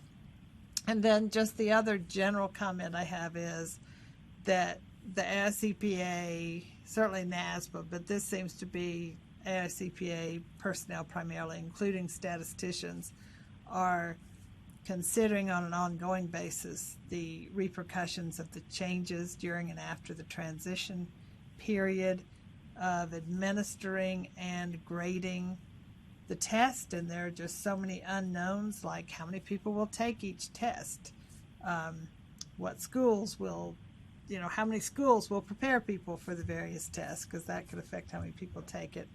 And we don't know those things yet, but the AICPA is trying to get ready for that and think about statistical repercussions for grading, etc. And so, for more. Like a lot of work for that committee as well as for future exam sitters and for Wendy. So we're excited that you're on the AICPA committee there and know that we'll be well represented. So thank you. Thank you, Pam. Let's see, Greg, I think ethics, any activity with respect to the committee work you're doing? Yes, the committee met about 2 weeks ago, and we reviewed a rule proposed by the International Ethics Accounting Standards Board regarding independence. And the committee felt that the rule was not needed, and so the recommendation of the committee, I guess to your committee, Kevin, and I've forgotten the name of the oversight committee, but is that we respond that the proposed rule is unnecessary. And the committee that both John and I serve on is the long-winded Regulatory Response Committee, I think, if I'm remembering correctly. And John, any items that you'd like to report on activities there? It was a little bit slow during busy season, thankfully. Yes, we had quite a few in the November through December time frame, as I remember, 6 or 7, and it did slow down. And our job really is to review and comment, assist NASBA in commenting to regulatory and standard setting bodies, AICPA, PEAK, PCAOB, some of the different international, like Greg alluded to. And so some of the recent ones were related to compliance audits. There was an interpretation to the professional code of conduct, some changes. And then also the PCAOB was establishing 2 standing advisory groups, I guess you would call them, Investor Advisory Group and the Standards and Emerging Issues Advisory Group as part of benefiting or obtaining insight and input from stakeholders for them. And so those are sort of the detailed subject matter, but it continues to, our committee work through a lot of pronouncements that come out. Generally anything other than accounting related, I might add. Thanks, John. Yeah, that's kind of everybody's in the hot seat on that one, and they've really got some. One of the members on the committee is the current or just about to be outgoing chair of the Cpe Auditing Standards Board. Some folks that have been on the international standard setting body, and so it's really neat for us to have two folks on that committee. We get a double say in that, and it's kind of fun to see everybody go at it here on that. Let's see. Judy, any activities with respect to your committee work there? Yes, we had a planning meeting on the 20th of April. That went really well. LBMC, the audit firm for NASBA, was present, and it was mainly teleremote still.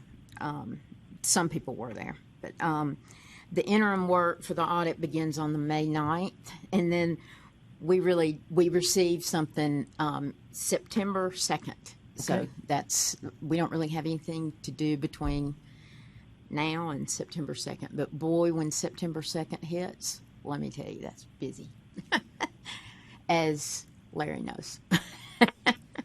Appreciate your current service and Larry's past service on the audit committee there. And am I missing any committee reports, Andy? A&F committee, we plan on meeting this coming Thursday, and we haven't had a meeting since our last board meeting, so there's nothing to report there. Okey-doke, thanks. Any other committee reports? Just as Larry advised, we still have a little bit of a window for anyone who would like to sign up to serve on any of these committees, and if you can go to NASBA's website, there's a description generally of what each of the committees do and the time commitments that are involved, and it's a way to kind of stay involved and a good way to network and also get to work with board members from other jurisdictions as well. Yes, Wendy? Can I ask one question while I'm thinking about it? We have 2 new board members, and NASBA offers a program for new board members, and I don't think either one of you have done that. They usually do it in the summer, and I think both of you are new enough that you haven't done it. Is that correct? I have not done it. I'm not even sure I was aware of that. Well, they typically do it in conjunction with the regional meetings in June. The past 2 years, of course, we haven't had the regional meetings, and they've done it remotely. So what I'm going to do is see if there's a virtual option for this event in June, and if you all have the time on your calendars, you may wish to attend remotely. Many folks on this board have done it either in person or remotely, and it's just a good way. You're in a group with other new board members across the country, and they kind of walk you through your duties and just give you a little more insight.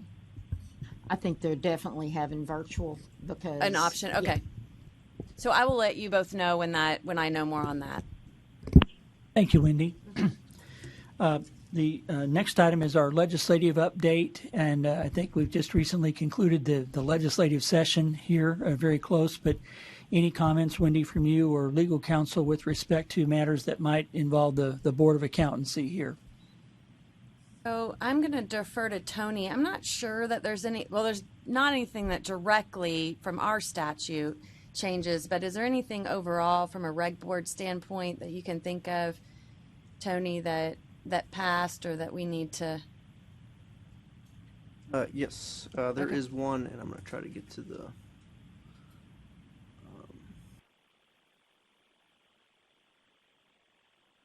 right. Certainly. Get to the right chapter number since it recently passed.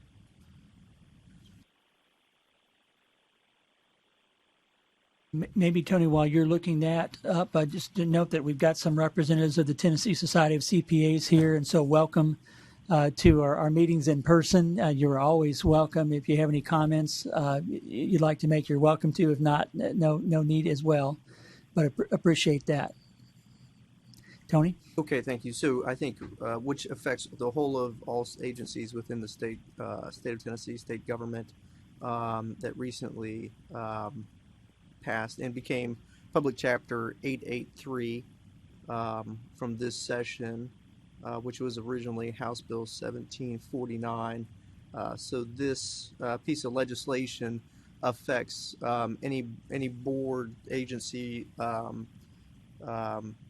statutory or rule interpretation as it's seen by the courts. So essentially, I can read it because it's fairly short, but this new chapter mandates that in interpreting a state statute or rule, a court presiding over the appeal of a judgment in a contested case shall not defer to a state agency's interpretation of the statute or rule and shall interpret the statute or rule de novo.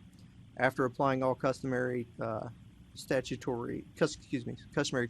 of interpretation, the court shall resolve all remaining ambiguity utilizing the court's best judgment. So that is one that would slightly change the way that courts would generally interpret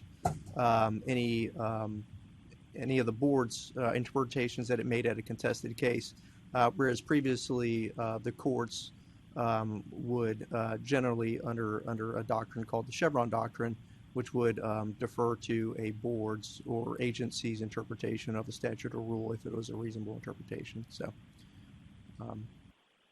I think that is the only one that would potentially affect this board.